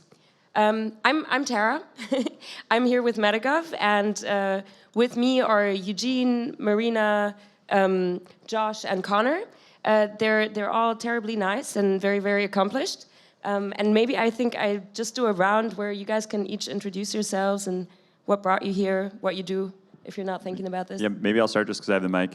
Hey, everyone. Nice to see you. And we're going to keep this really informal, so feel free to engage and ask questions and all of those things. We kind of see this as an extension of the session we held yesterday, which was in the very nice dungeon in the basement here, which was a very fun session, and I recognized some of you guys from that session.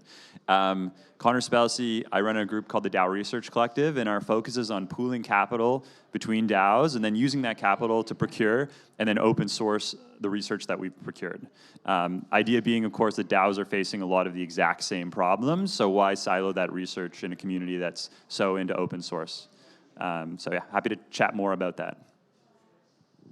Hi folks, I'm Josh. I run a group called Metagov, which does research and builds standards and infrastructure for online governance, including but not limited to DAOs and Web3 in general.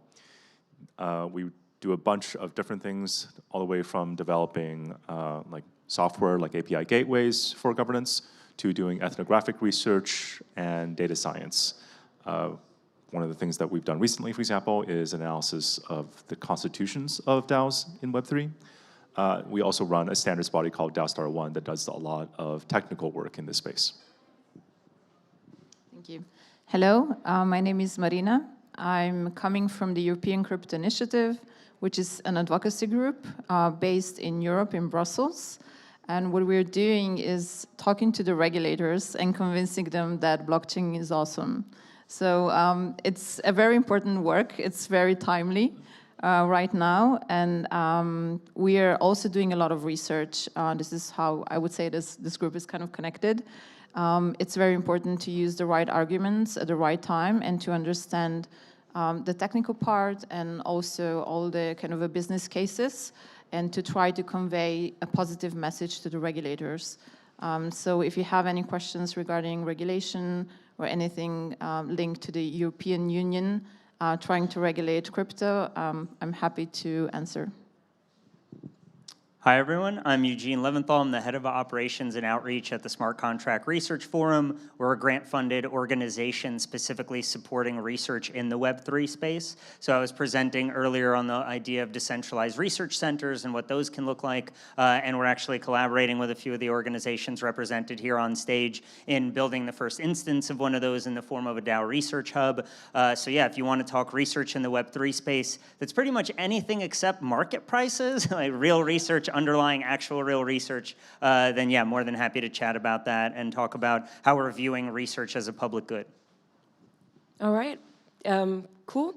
So I think maybe the first part of this panel, we should really focus on the first question that we asked ourselves yesterday in the group is what are the most pressing issues that are facing DAOs today and people working in DAOs? And I just took a look at our notes document again, and I think we have like more than 63 high-level questions, each with like little bullet points.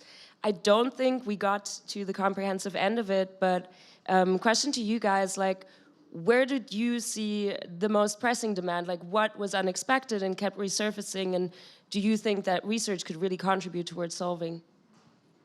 Yeah, I'm happy to jump in on one of those. So I think one that was a pretty common one was just various versions of coordination problems. And I know one that was very relevant in my mind and in Scurf's mind is very much knowledge coordination, and how do you make the relevant information available to the relevant people at the right times, and just being able to now navigate kind of knowledge systems, and how do you synthesize learnings across that. And I know it was very interesting to also hear something, we were just chatting about this a little earlier, but someone specifically brought up, like there's smart contract auditing to review how smart contracts can go wrong, and making sure that whatever code is released is actually secure to some degree and verified before it's released and has money tied to it. Well, what's the governance equivalent? And I'm forgetting which ecosystem it was, but there was an exploit that pretty much like someone was able to figure out the financial threshold to like take over a network, and effectively did that in the last week at some point. So like governance is still probably one of the most pressing security concerns that is not viewed as a security concern at all.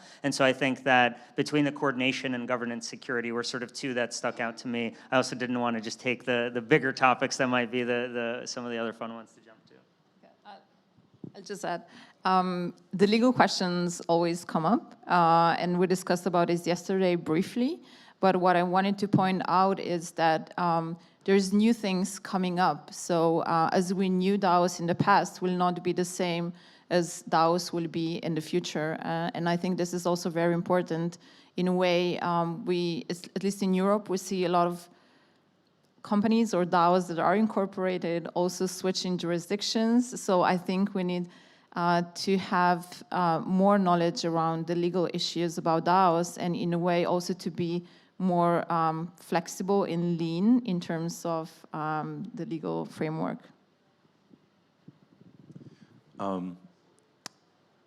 I guess I'll speak to something that usually Eugene emphasizes, but a large part of the conversation from yesterday's workshop revolved around questions in meta-science, or more appropriately, like ways of how exactly are we going to be organizing this DAO science project? How do we foster research in this space, both, let's say, applied or translational research, as well as basic long-term research into the fundamental technologies that both power DAOs today, as well as ones that maybe don't exist that will power DAOs 10, even 20 years from now, right? How do we prepare those DAOs, that ecosystem for success, especially for long-term success?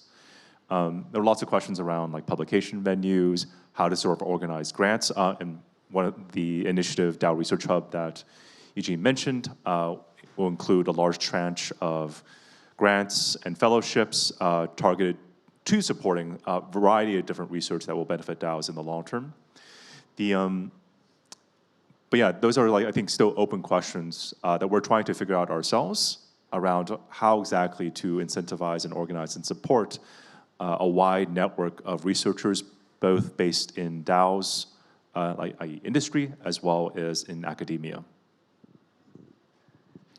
Yeah, the one that was most surprising to me, actually, we had someone come and speak about the biggest challenge he faced, and he was maybe one of the most passionate people there, I think, and he was talking about how he was very much mission aligned with DAOs, and he and his friend had left Web 2 to move to DAOs, but a lot of them had moved back to Web 2 because they were so annoyed at the proposal process. And his question was like, how do I get my proposals passed? Which I've heard of so many times, and it's really difficult, depending on which DAO you're in, to get any traction with a proposal, even if it's valid, depending on the governance of the DAO, depending on who holds which tokens, who's actually voting, voting rights, etc. So that's a pretty straightforward one, but it's almost, it's both a governance issue and it's also an HR issue, right? It's so hard to find quality contributors to a DAO. You want to make sure that you keep any good contributors, particularly those who are participating in governance, and how do you make that happen? So that's one. And the other idea that I think is a really important one to keep in mind as we do this and we think about scaling up research, you might think, why does this matter so much? Why do we need to be really deliberate about scaling the pace at which DAOs develop from their current form?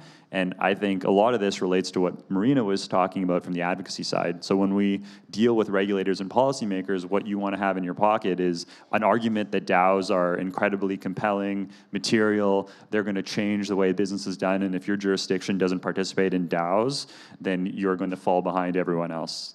That's usually the way you do it with regulators and policymakers, and then you talk about tax revenue, and then you talk about jobs. So DAOs are going to come under scrutiny, and they already are to some extent, kind of tangentially. We need to make sure before that happens en masse, groups like EUCI are really well funded to help regulators and policymakers understand the potential of this technology.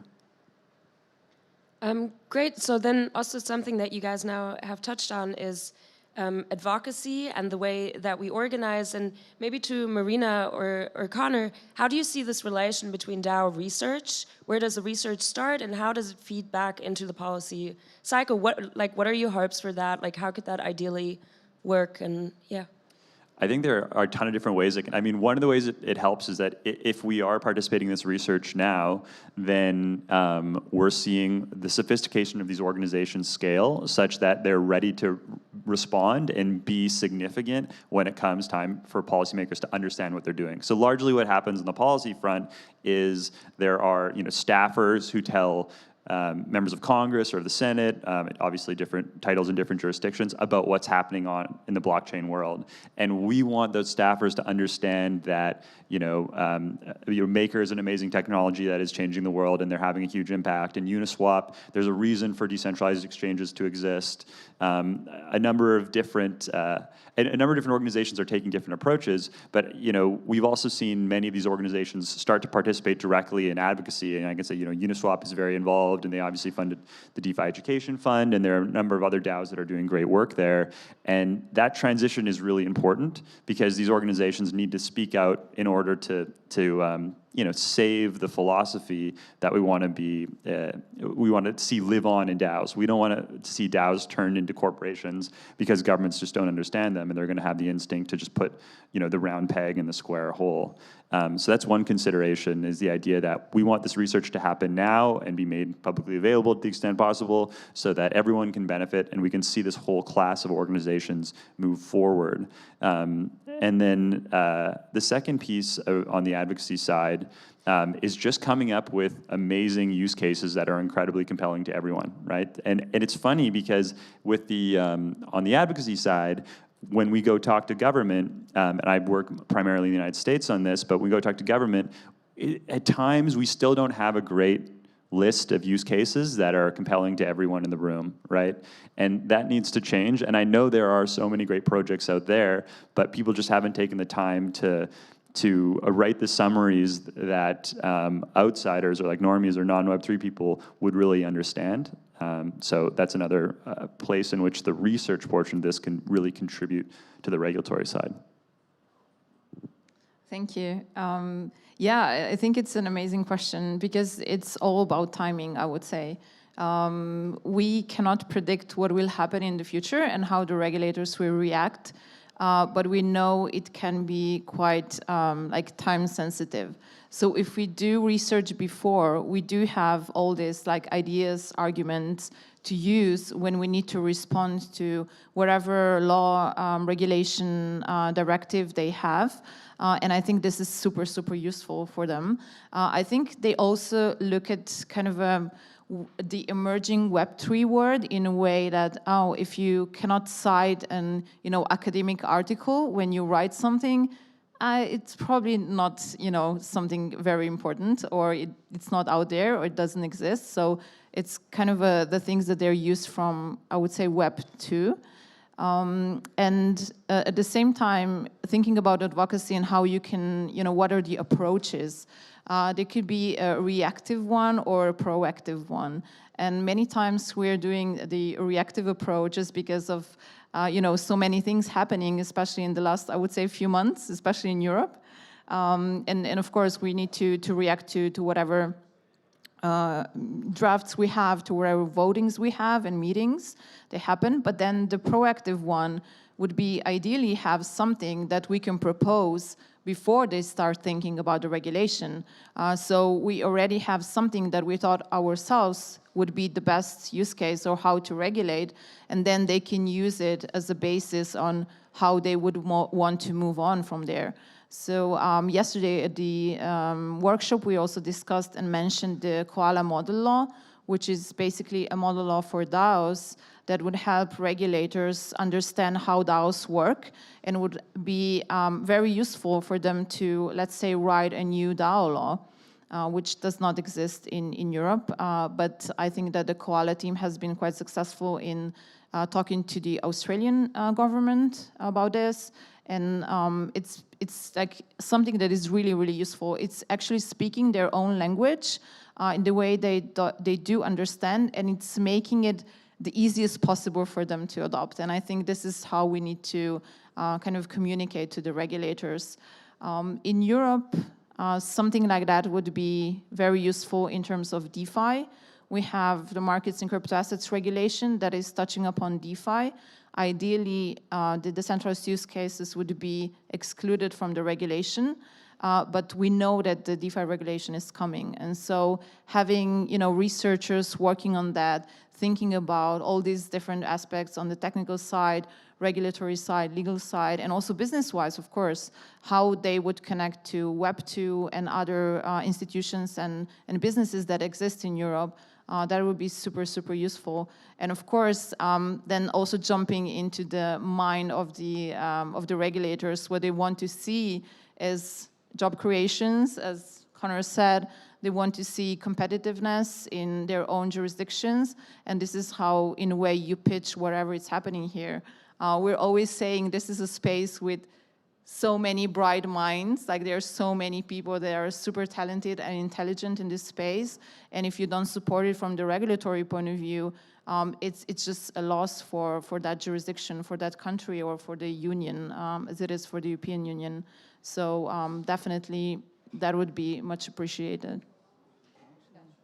And I wanted to actually also touch on the topic of advocacy around research, but not just in like the policy and government perspective, because I know as someone for whom terms like advocacy or lobbying are very, at least in the American context, like deeply politicized and immediately make me have very strong emotions. Whereas I think that there's like a certain benefit towards advocacy that we need to think about, that it's inherent in any decentralized ecosystem. Because, and please correct me if I'm wrong, but I see like, what does advocacy boil down to? It's trying to get other people to see the world more similarly to the way you see it, or convince them to be on the same page of a certain decision. And inherently, right, if we're all operating in decentralized ecosystems with non-centralized governance, that means whenever we try to get someone to vote the same way that we want to vote, that is inherently an exercise of advocacy. And I think that on the other side, just knowing and working with universities in a variety of different capacities, I think there's a lot of thirst and appetite for, I don't know a better term for it, but like the de-bullshitification of Web3, of like, groups, like faculty members don't have time to go down the degen rabbit hole and figure out what's noise and what isn't. They just need a reputable way to understand like what is quality work that's happening. Like get away the 99% of garbage that's taking the place and get me right to the punchline. And I think that right now there's this need for sort of research advocacy in grounded ways for parties that want to meaningfully affect system-level change around that. That could be regulators, that could be academic institutions, understanding of like, hey, we've been really slow about committing to anything blockchain because we still think it's mostly a fad.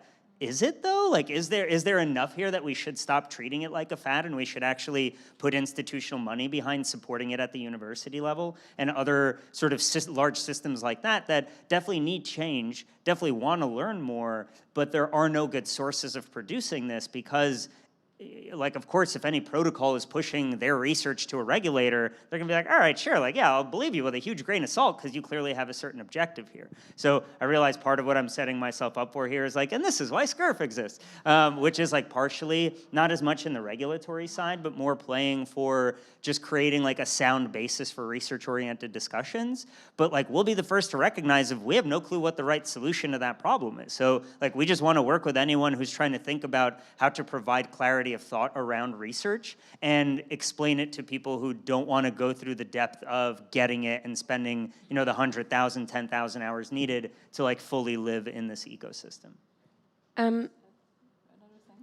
Yeah, sure. Yeah. It's just speaking about advocacy and regulators. It's actually also a very good timing for rethinking the governance of governments and like the European Union, for example. right now there's like 2 very important regulations in the process that is called a trialogue. So the European Commission, Parliament, and the Council, they do discuss about the last draft of those regulations. And there's been a process in front of the European Ombudsman regarding this process because it's not transparent, and the European citizens cannot know what's happening, what drafts have been discussed or voted on within specific committees within those institutions.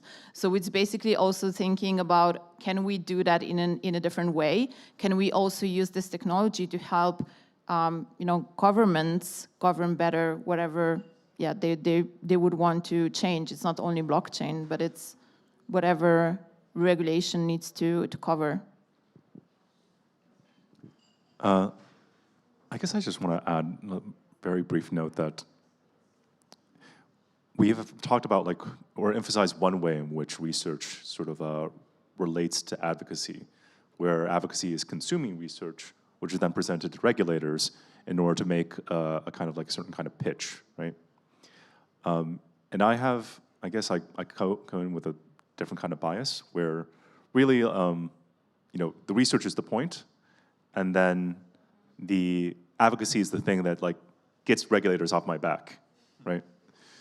And I guess I want to sort of emphasize that, I think a certain part of DAO science absolutely needs to be engaged with, things like computable contracts, things where we're advancing legal technology, which is a slightly different sort of aspect of how law and where advocacy can engage with, let's say, research. I would also just emphasize that, a lot of this, and because DAOs are very much a governance technology, right? There are lots of ways, I think, in which we can focus on building the basic technology of DAOs, and using research and law, and even insights drawn from, let's say, the way that governments currently regulate, right? To better understand how to design better DAOs in order to expand the scope of what is possible today. Because maybe, I'll be honest, we're looking at 2 different problems. One is that, regulators could shut DAOs down or do things that are bad. But DAOs face lots and lots of other problems. And maybe the core problem that I see is that operationally, they just kind of suck right now, right? There's a lot that doesn't work in DAOs, a lot of things that are incredibly inefficient. And if we want them to be competitive in this big wide world of existing and well-lubricated, corporate, legally sort of, traditional legacy entities, how do we do that? And I think that's a deeply, it's an unresolved and completely open question. All right, so riffing off of that, we had this long list of problems yesterday, and I guess at least we all over here agree that research and solving legal and regulatory challenges are a huge step towards solving some of those problems. But maybe also the issues that DAOs are facing today, very practically, where does it stop? How much can research actually contribute towards solving that? And what other capabilities do you guys see that we also need to address these issues today? Do you see any limits? Is we just need to create DAO science and then we didn't really discuss it so much yesterday, but I'd be interested. I guess I have, I tend to emphasize more empirical approaches. We call it DAO science. It's quite a broad term in a lot of ways, but focusing on building data sets and improving the basic infrastructure through which we evaluate and compare and validate sort of claims about DAOs. Clearly, right now there is no validation. There's just 100 mirror posts a minute where people claim one thing and then another thing and then yet another thing, and it is a lot of noise, right? And sometimes there are really good insights and gems in these pieces. It's hard to sift them. It's hard to validate them, right? You just have a sense of oh, I have this experience with DAOs and this feels right, but I don't know if it is. But let's just run some, build some DAOs, see if it happens. Occasionally that the experiments work out, but then nobody knows that it like really works out, or like why it worked out? So these are kind of questions that we need to start addressing. And the point of doing research is to sort of like figure out how do we validate these kinds of questions, right? But also a really important part is to point out that some of these questions have been asked before in other parts of, academia, research, computer science, law, and how do we connect the people that have been thinking about these questions for so long? How do we connect them into this space so that the entire space can improve and benefit from that? We had somebody yesterday come in, I think it was Tony, talking about organizational psychology and how DAOists could learn a lot from that field and the research that has happened there before. Maybe to Eugene, what do you see as some of these fields that are very, very relevant, like also from the Smart Contracts Research Foundation? Which kind of fields do DAOs need to look in more and learn from? Yeah, and I guess first, just adding a little more to the previous question as well before directly answering that one too. I think it's, right, because there are a couple ways to just think about like research and knowledge generation, and there are a couple of dichotomies that exist in terms of more like research or applied, or are you doing research or engineering, and like which angle do you want to take from more like pure theory or just like make stuff happen and back out theory from that? And I think both are relevant, and I know when people ask me, like, where's the best place to learn about DAOs right now? I'm like, sadly, Twitter? Like, I don't know what to tell you. But it is one of those things where we just need to think of what are the right links between the research, the engineering, and the application of these things, and how do you create culture and networks across these so that there can be appropriate experimentation at each level. And if one group tried to like do all of the research related things for all topic, like there's no way that's working. And that's why like I'm so interested in exploring the networks-based approach towards research, or what are the activities that actually should be bucketed together and create that within single networks, and then think of networks and how to combine them. So to just like offload problems to the appropriate places that can try to solve them. In terms of directly, I mean, everywhere, I guess, would be the cop-out answer. Like, I think there's so much. Like, one area that I would love to see is I would love to see DAOs hire social workers, right? And like school teachers, right? Like, I would love to see what a kindergarten teacher paired with a social worker can do for community management. Because at the end of the day, a lot of community management is quasi-therapeutic. It's like, well, you're just pissed off at so-and-so for whatever, so let's do a little therapy to get you over it real quick. Or certain other elements of it are just like, all right, children, let's stop being children and be adults, because we are all adults, in fact. And like these basic things, which can be shocking sometimes, of like, wow, did we just forget how to socialize because we're in a DAO? Like, what's going on? Just because like it's a decentralized ecosystem does not mean we get to like be rude to each other. And like this isn't just in decentralized ecosystems. Like I remember someone pitching me the idea of like the importance of radical transparency. And then I don't remember what, but I like threw an idea out them and they're like, no, that's stupid. I'm like, excuse me? And they're like, I'm just being radically transparent. I'm like, no, you're not. You're being mean. Like, you could have just said you disagree. You didn't need to tell me I'm stupid. Like, there's a line between those two. So I don't know, like I think that like psychology is absolutely a huge domain. I think in general, like porting over as much social science knowledge, but at the same time with like the peer review experiments that we're trying to do, we have to learn from everyone who's been trying to improve peer review for the last few decades. Like we should not bulldoze our way in and be like, oh, we're doing this in Web3, so it's all brand spanking new. No, it's not. We're literally doing things that have been done in other places over and over again, and maybe we're adding a little bit of, you know, one variable is slightly different, and that's fine. And we need to be strategic in thinking about that and mapping that out to actually see and understand whether or not that's effective. Because I know we talked with a few groups that are trying to like totally revamp peer review, and then you look through the design decisions they're making, and it's like, how are you ever going to know what worked and what didn't? Like, assuming this goes well, how do you know what actually helped you accomplish this? There's no like thoughtful experimentation in that sense. So yeah, I realize I'm veering off there, but I think there's so much from like the social sciences, and yeah, I don't know if anyone else thinks of any specific topics that.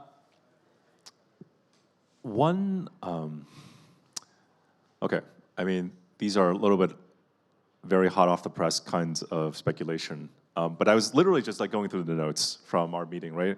And thinking about how to organize all this stuff.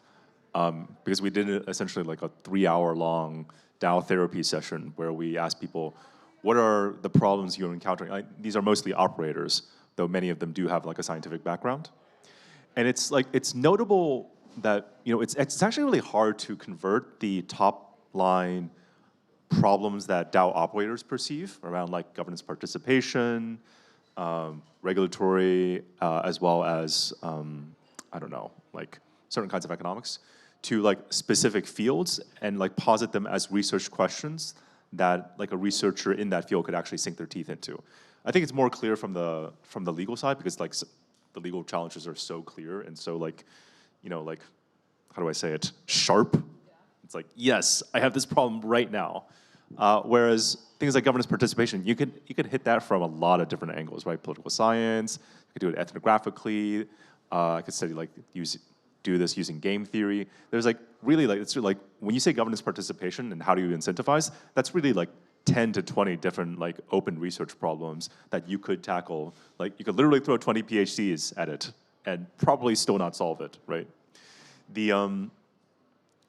So I guess I would say that like one classification that like makes sense in my head, and maybe this needs to kind of iterate a bit, is to think about, what kinds of problems are basic, right? That are amenable or, require some sort of like base level, like let's say academic approach, where you're developing theories, we're building like very prototype type software, where you need to do something empirical. Which ones are best suited to be solved by like developers and engineers, where you have some sort of basic research that's already complete, and the question now is like, how do I deploy this and build like a prototype that you can ship into a DAO?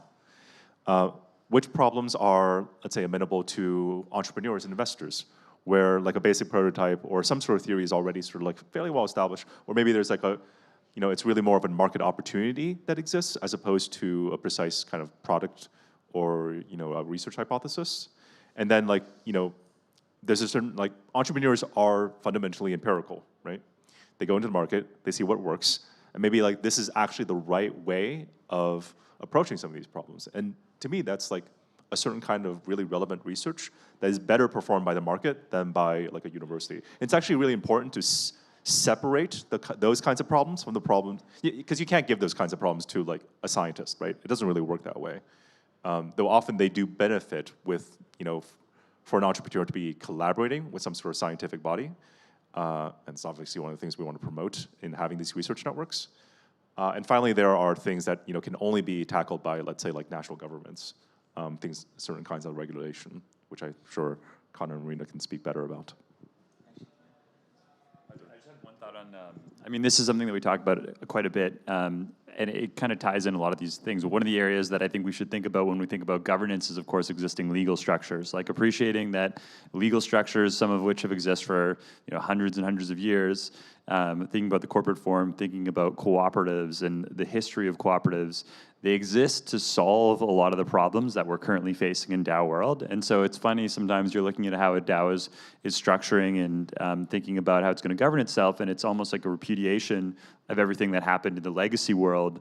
But depending on the person, sometimes the team is not taking enough lessons from legacy world and appreciating that there was a reason why corporations were developed the way they were, cooperatives were developed the way they were, and thinking about the stakeholders in DAOs and what that group of stakeholders looks most similar to, what precedent is most similar, what ideas behind incentives and human behavior that hasn't really changed in the last several hundred years have informed the construction and battle-heartedness of those kind of organizations.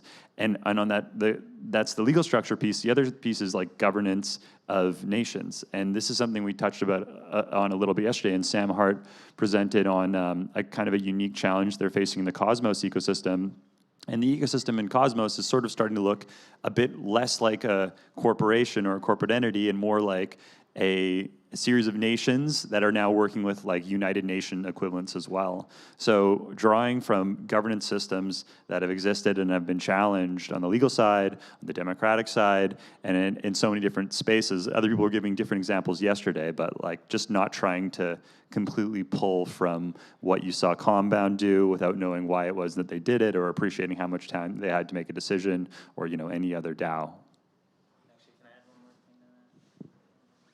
realized that the others were talking that inspired me with two other specific things that just came to mind. One of them is I keep forgetting to actually reach out to this researcher, but I remember speaking to him a couple years back for a different project. But sort of the role of information availability in community, and how does that port over to digital communities? So there's a researcher, he was at George Mason, I actually don't know if he's still there or not, Myung Kim, but he was doing this research on sort of information deserts and what that does to local communities. Similarly to thinking about food deserts and what does that show about socioeconomic standards, and what does that show about health and availability of resources within a certain community. It's interesting to think about now. I feel like there's enough mature DAOs and you can fully map the digital presence of a DAO enough to understand like where is most actionable knowledge concentrating, and is there some kind of gating or unnecessary privilege necessary to access that information, and how does that actually play out in a system? Like maybe not everyone realizes that the bottom channel of your Discord is actually the most relevant one,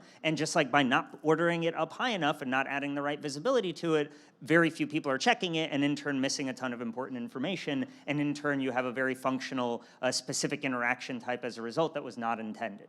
So like how are we literally designing the space within which people share information and knowledge, and how does that impact the interactions and ability to build social relationships in these digital ecosystems? A separate one is more trying, and before joining SCURF I was debating doing a PhD, and instead I'm now here, but nonetheless, like if I were to ever do the PhD, I would be very interested in looking at the links of existential psychotherapy and communal participation.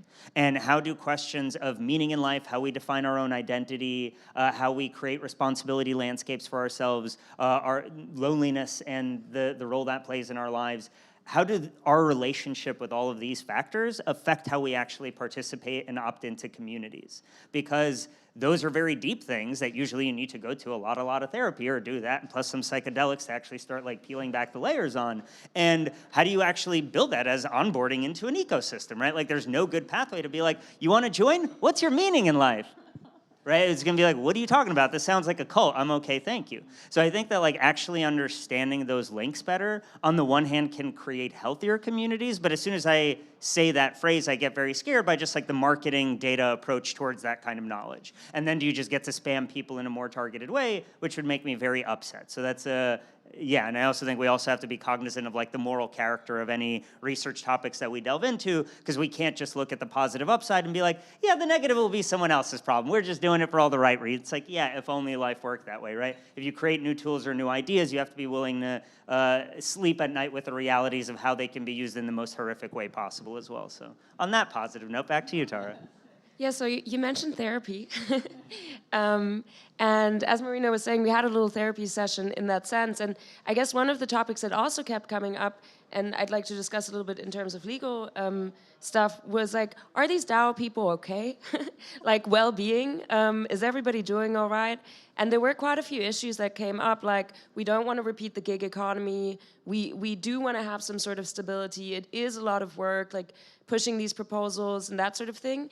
And I feel a lot of times when we discuss the legal issues, it's about incorporating and about protecting workers, yes, but maybe also from a worker protection and labor regulation perspective, do you have any opinions, like how can we bring that more into DAOs, or also how could, like what sort of research would we have to do, what sort of advocacy would we have to do to help manage this well-being aspects of people within DAOs, because it does seem to be an issue.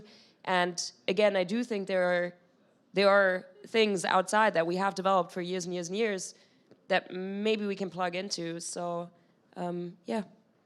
Yes, thank you. So I think there might be a legal way to look into this problem, but I don't think it's the most important one. It's basically what we can do within the organizations, and you know, I don't want to talk about, you know, leaders or managers or whatever within DAOs, but like how do we take care about each other and about how much time we spend on certain things, and how do we take care of ourselves. So I think this is something that anyone that wants to join a DAO needs to be mindful of. Because I think that our brains are like so, I don't know, like we're so interested in so many different things. We want to learn everything. We meet at these conferences and we're like, oh my God, I need to Google so many things and I need to, you know, schedule a call and you know, read this paper. And then, you know, it happens that it's too much at the same time. We've seen over all these years, blockchain developed in so many different ways. There's so many different things to learn, new blockchains, like new elements, new tech, even from the legal point of view, there's so many things happening that in a way you need to decide for yourself, like how much time do I have and what is like my, I would say mental and like psychological capacity to do this. There was also discussion with comparing with the VR world.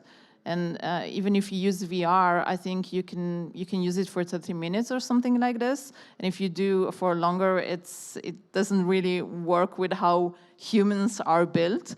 And I think that might be very similar when you think about how many Discord channels are you in at the moment? How much time do you spend reading Discord messages during a day, or a combination of I don't know, Signal, Telegram, and Discord messages. My friend just tweeted yesterday, she's spending 2 hours reading and responding to Signal messages per day. And that's a lot. And that means that if you spend 2 hours just, you know, responding to messages, it's 2 hours that you cannot do, I don't know, you know, writing anything or being in meetings. And maybe this is something that we don't see as work. When it comes to the legal question, it is quite challenging because all of those organizations are so global. We come from all over the world, and this is why it's so magical and interesting to work in this space.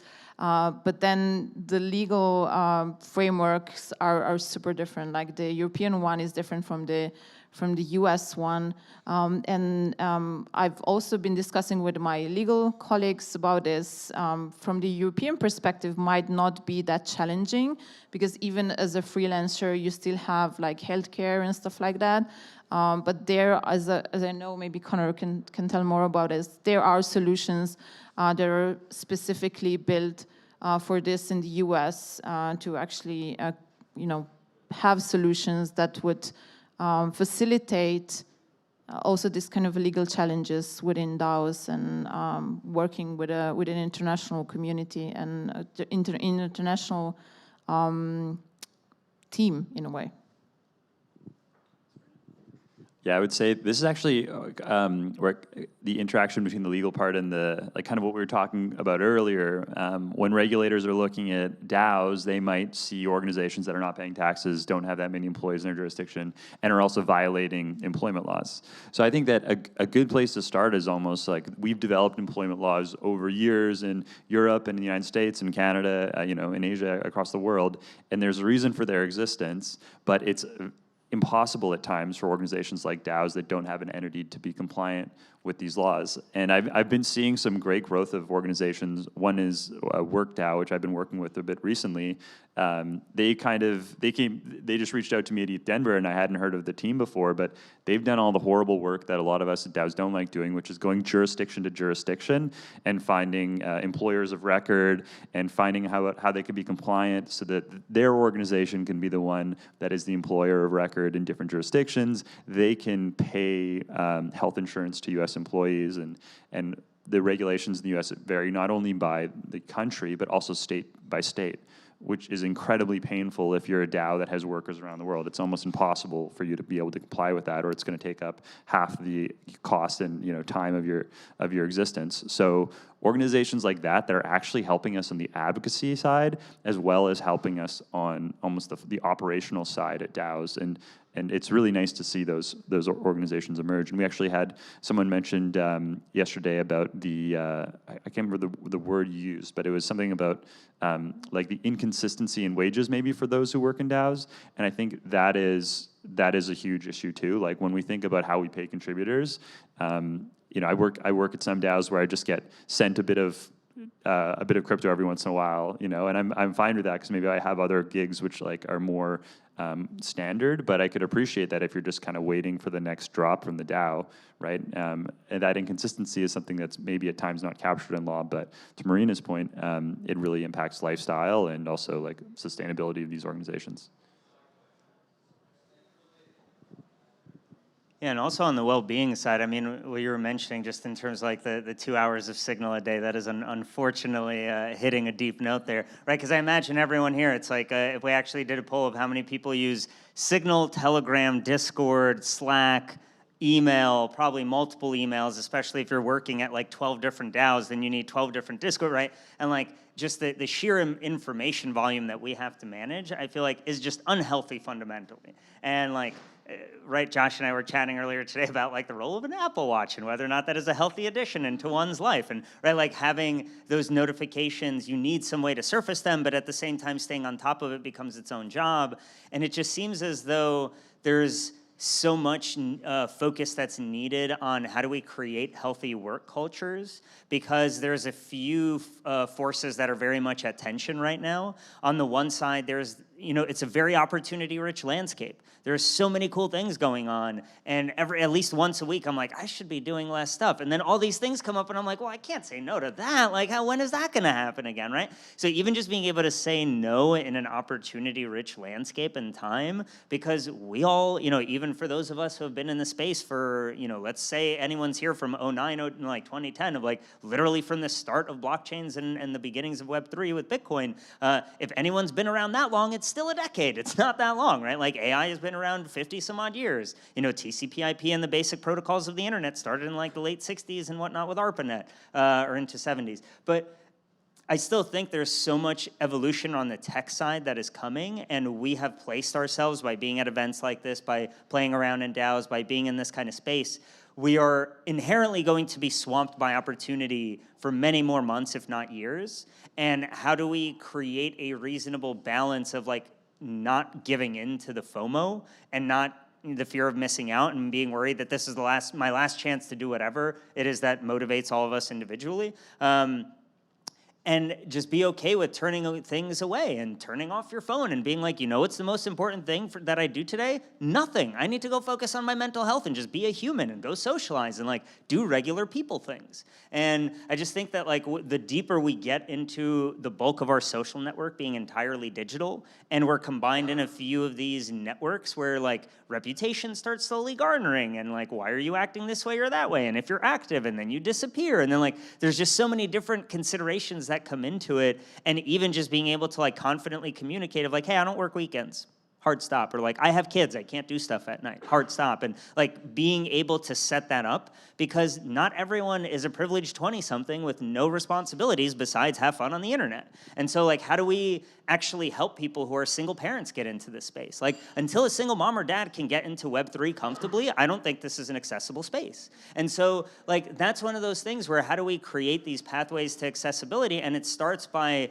those of us who are already here thinking, how do we carve out spaces for actual healthy work-life balance, whatever the heck that means. And like, I know I'm a workaholic naturally. It's a bad tendency that I have. And like, that is a thing I need to work through. But especially if I am now responsible for setting culture in a community, how do I not unintentionally make people feel like, ooh, I got to work as much as that crazy dude in order to be like accepted here? And it's like, no, like please work less. That's totally fine.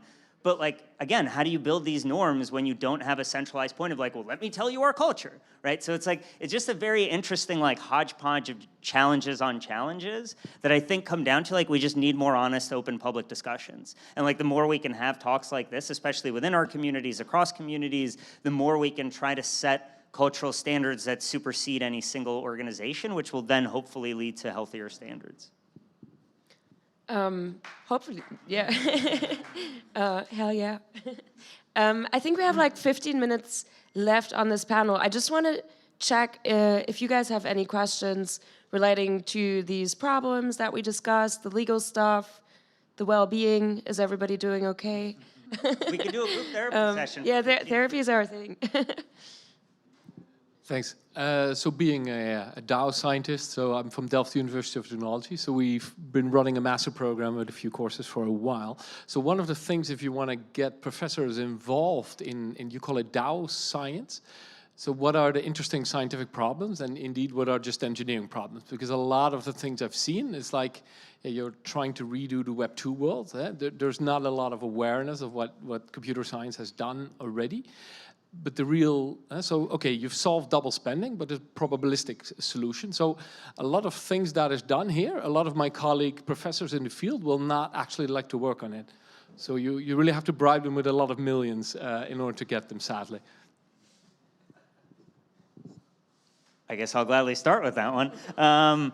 So yeah, I think it's a very interesting point and very relevant in terms of how do you not just create the financial incentives, but I guess in my mind, there's also the element of how do you map the problem statements and make that known of like, here's what academics are interested in working on. Here's what people in DAOs are currently needing help with. And then try to think of, and again, I guess shameless plug for SCURF, right? Like who then starts being that matchmaker between the two? Well, we were funded exactly for that kind of purpose of just like, what does creating better facilitation at that point with like, hey, we're not trying to monetize, we are never gonna launch a token, we're not playing any of those games. We just wanna say, here's what the DAOs have problems with, here's what the cryptographers have problems with, here's what the economists are working on. Like, how do we actually map out the knowledge spaces and the engineering spaces that are actively being experimented in? And then start being like, ooh, well, maybe an economist should go over here and let's bring a governance discussion there. And like, how do we keep facilitating the right interactions and then create separate funding channels, whether it's, you know,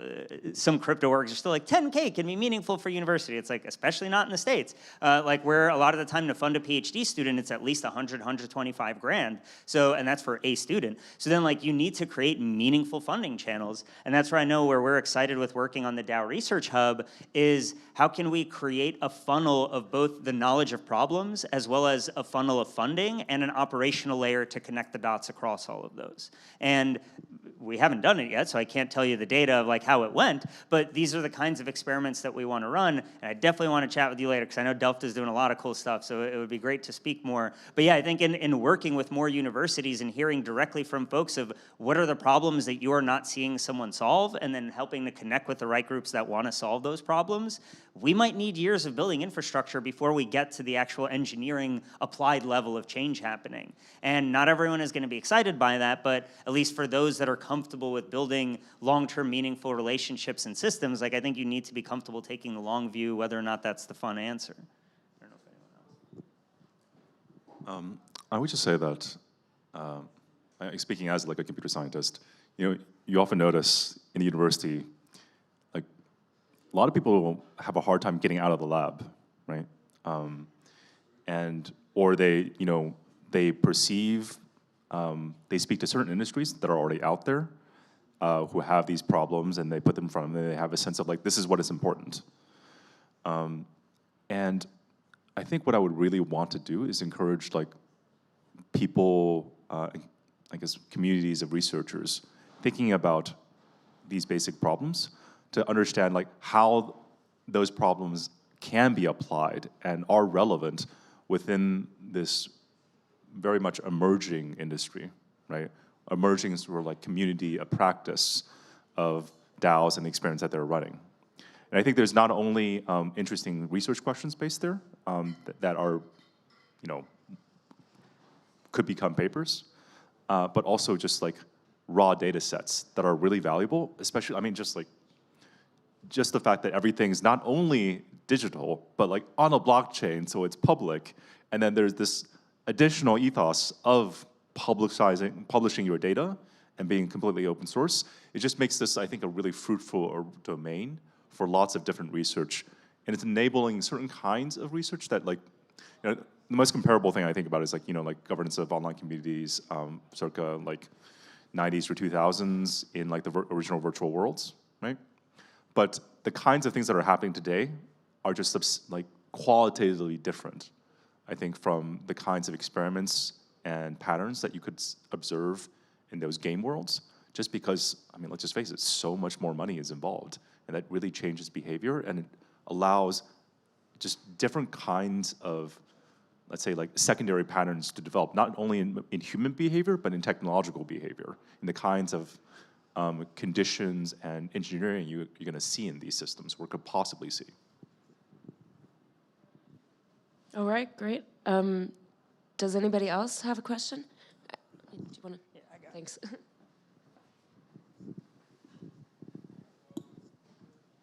Thank you for such an interesting discussion. From what I know, actually the regulators is starting to become very open-minded for the blockchain area and also for DAOs, I guess. So my question is, what do you think, where the CBDC gonna go in this field? Or where the fiat digital currency gonna be integrated in DAOs? How do you think the two parties gonna be balanced? Thank you.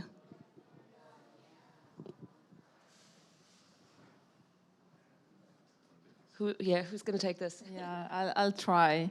We don't know. So I think it's really hard, but I can kind of translate or map what's happening at the moment and what are the trends and where everything is going in Europe.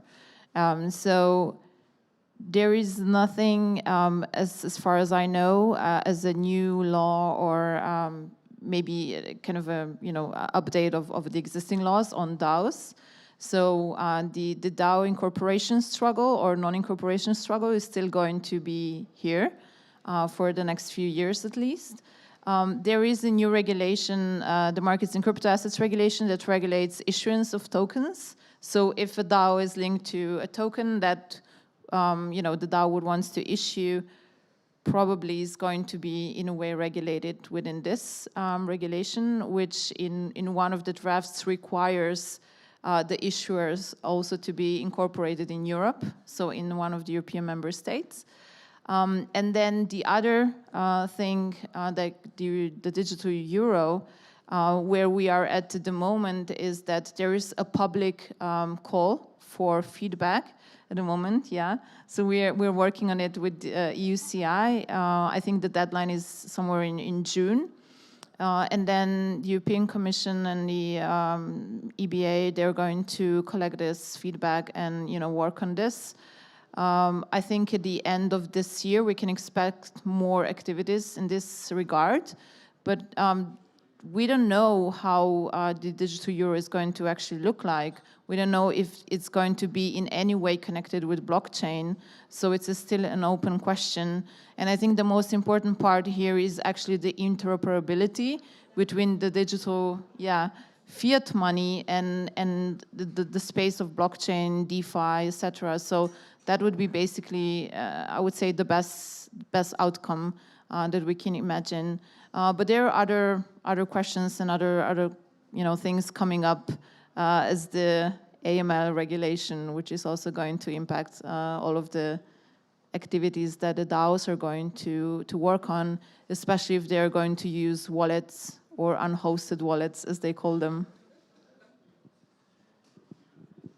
From the U.S. side, it's the U.S. and Canadian side. I mean, I think that policymakers in the U.S. have just completely shifted in the last year and a half, and appreciate now that. And in the narrative, you'll hear a lot said in the Congress is that this will help us like maintain dollar dominance. So they understand that if USDC pegged to the U.S. dollar with exclusively USD reserves is going to become the currency of the globe, which is kind of starting to do now, then they're going to maintain and maybe even encourage dollar dominance going forward. And that's what we're seeing happen there. So the controversy comes like in the States as maybe a country that encourages more private market operation. I think we're less likely to see a CBDC, or maybe we'll have instead just a few different private stablecoins which are backed in USD and maybe like some very low risk other assets. But as it relates to decentralized stablecoins, I think that's where the fight is really going to be coming, and the extent to which those organizations have to do battle with government and prove why they should continue to existing. And I'm a big fan of them, but it's going to be more difficult for them than centralized. Just a fun fact, I think there's like 98% of all the stable coins are backed by a dollar. So we cannot talk about, any maybe existing stable coins that are backed by the euro. And when the regulators hear that, it kind of hurts. So we're going to play on that card. Interesting. And I just wanted to just quickly add, I know from just speaking to a variety of faculty members, at least in the States, I know a number of Federal Reserves in the US have commissioned various universities to run projects on what are the impacts of CBDCs. I know several banks have reached out to a number of universities in the States to be like, hey, effectively, what's our role in the CBDC future if we switch to a digital dollar and the Fed can issue money directly in that kind of way? What role do all banks play in that kind of ecosystem? And that's still a bit of an open question. And an interesting point that I heard, because sort of I feel like there's been no real major public discussions that I've heard that have been focused on CBDC governance, and what does that actually mean, and how do citizens have any say in what happens with digital currency or anything to that effect? And an interesting model that was brought up, at least in the States, is the fact that Zelle, for anyone who uses like the banking system in the States, of like it was their comeback to Venmo, and like how can you effectively Venmo bank-to-bank kind of transactions?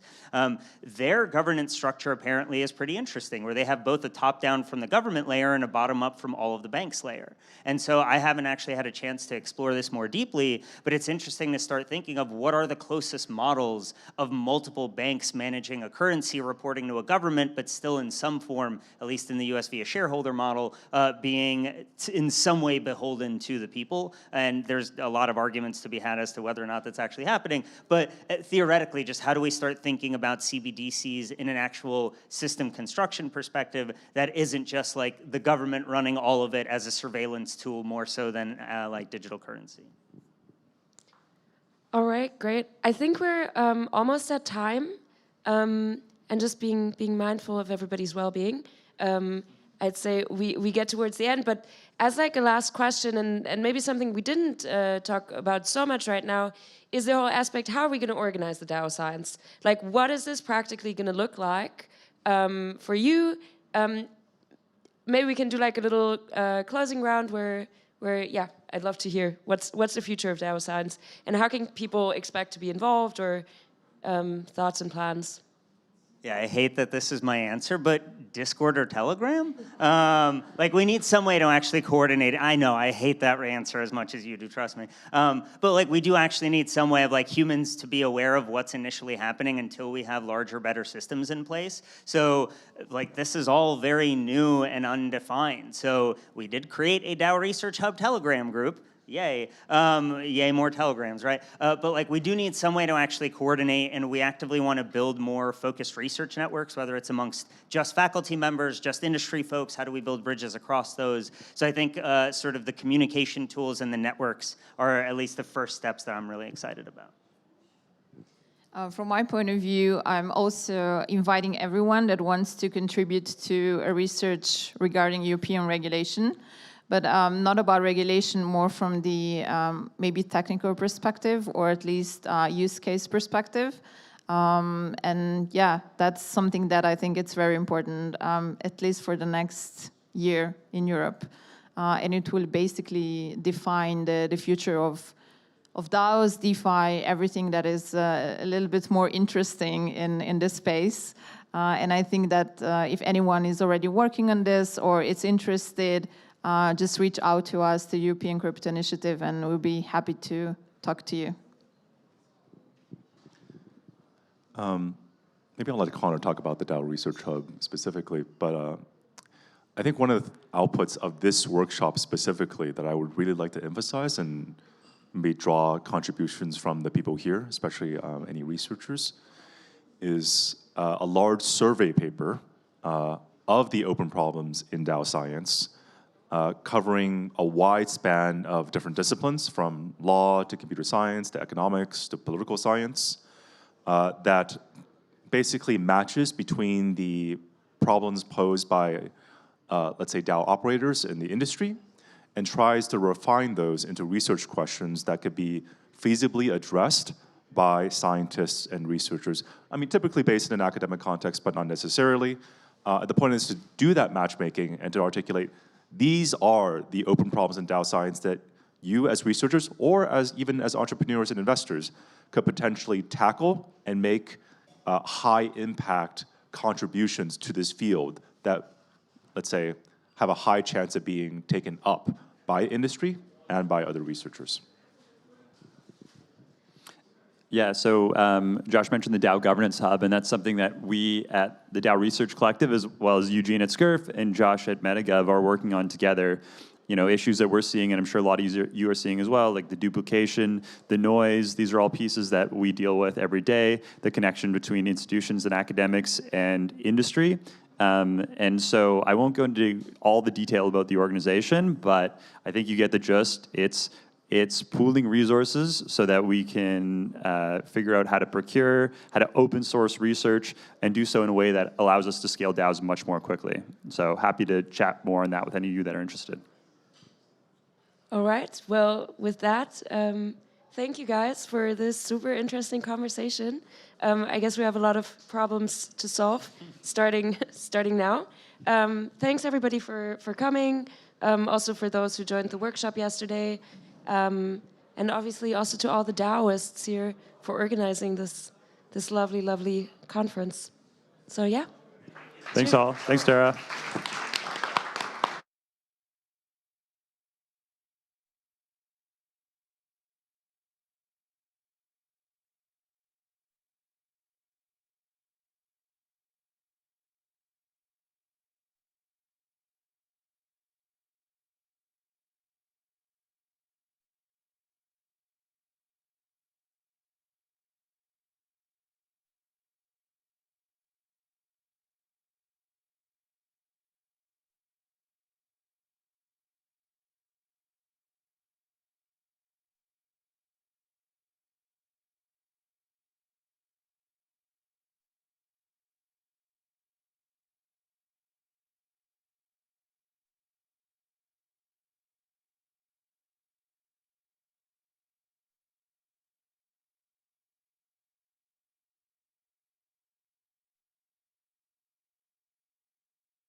Hello, good afternoon, everyone.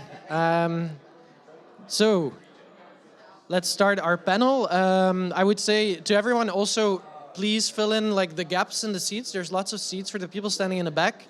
The second half of this panel will be interactive. So if you move up, it's going to be awesome. You're not getting any NFTs, but maybe you'll get something else. So join us.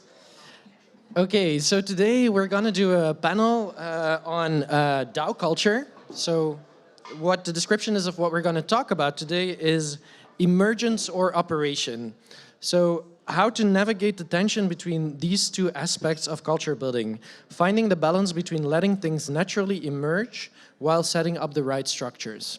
So that is the topic of today. And so what we're gonna do is for the first 30-ish minutes, we're just gonna like talk a little bit between us, and then we're gonna do the concept of fishbowl. And in the concept of fishbowl, that means that someone else will fill the seat, and if all 5 seats are filled, someone goes off stage so that like the fish still have space to swim. But so we'll get to that in about 30 minutes, and we'll just start by introducing ourselves, I guess. So I'll first give it to you, Simona. Thank you. And thank you to the DAOist team, Felipe and all the volunteers and everybody here for making these events, again, such an important part of this culture and such an important piece that needs to be not only supported, but also grown and perpetuated, and making sure that we continue to do these things. I'm Simona. I've been in the space for 5,000 years in normal time, and I currently work on governance engagement with Gitcoin. I also head up some community strategy for Status. I'm also curating Shelling Point on Thursday. Hopefully everybody's coming. Yes, yay. Good. So, and just generally interested in how do we preserve the culture of our space, the vibe of our space that is incredibly, incredibly important. And it's the one thing that I think is the common denominator in a lot of the down the rabbit hole, I guess, narratives for everybody. It's the culture, and it's the people, and it's how it makes us feel. So that's it in a small nutshell.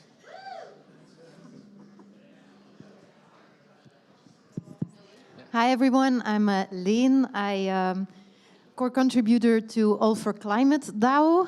The mission of All for Climate is to build a decentralized Greenpeace of climate justice movements. We actually want to think of active citizens as public good, bring them together in a global network, but empower them to keep rooted locally. And see how we can reward their community work that they do, because there is a planet to save out there, so we need as many people as possible, citizens as we can, to on board. And then next to that, I'm a facilitator. I work with tools like deep democracy and liberating structures to empower people to contribute and to create a space, a safe space and a brave space at the same time, to make the best of their contribution and to get the best out of them, the best talents.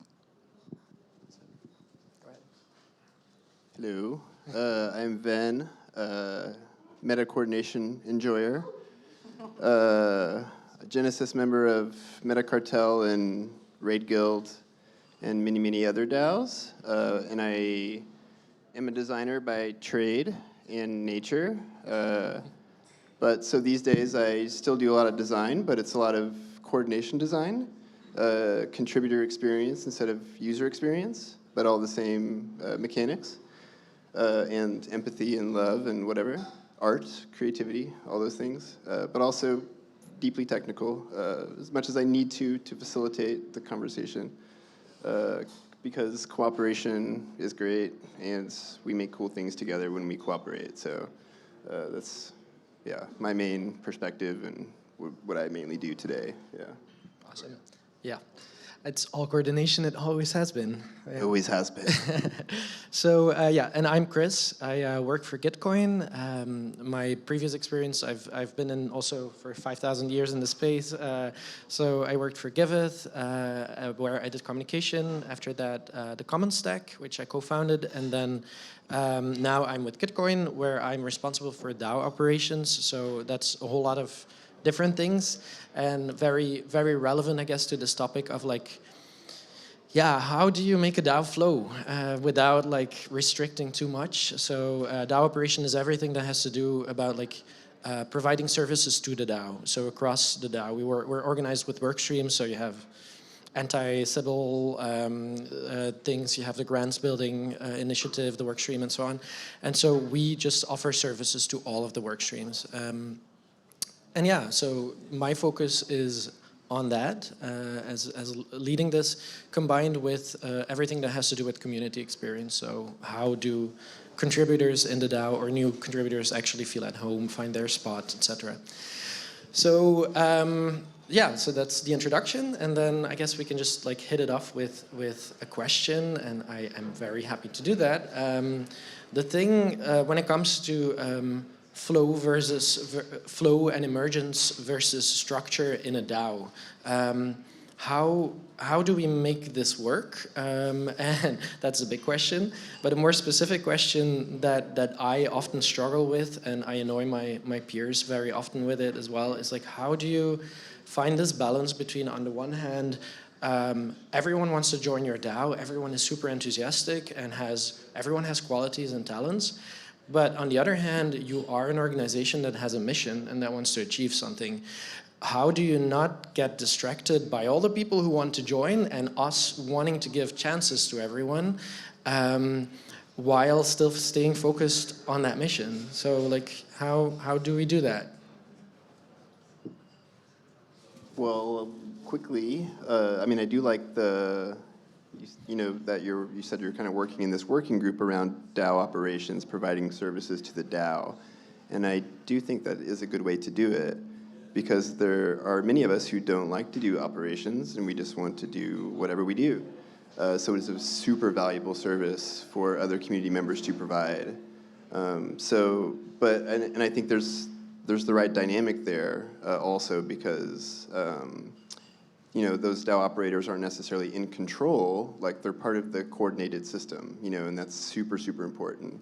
And how that relationship is managed and the dynamic of that, I think, is super important that's the only way to have the proper balance, because the only right answer is really like what the community needs and wants. So like they need to be able to, decide that, I guess.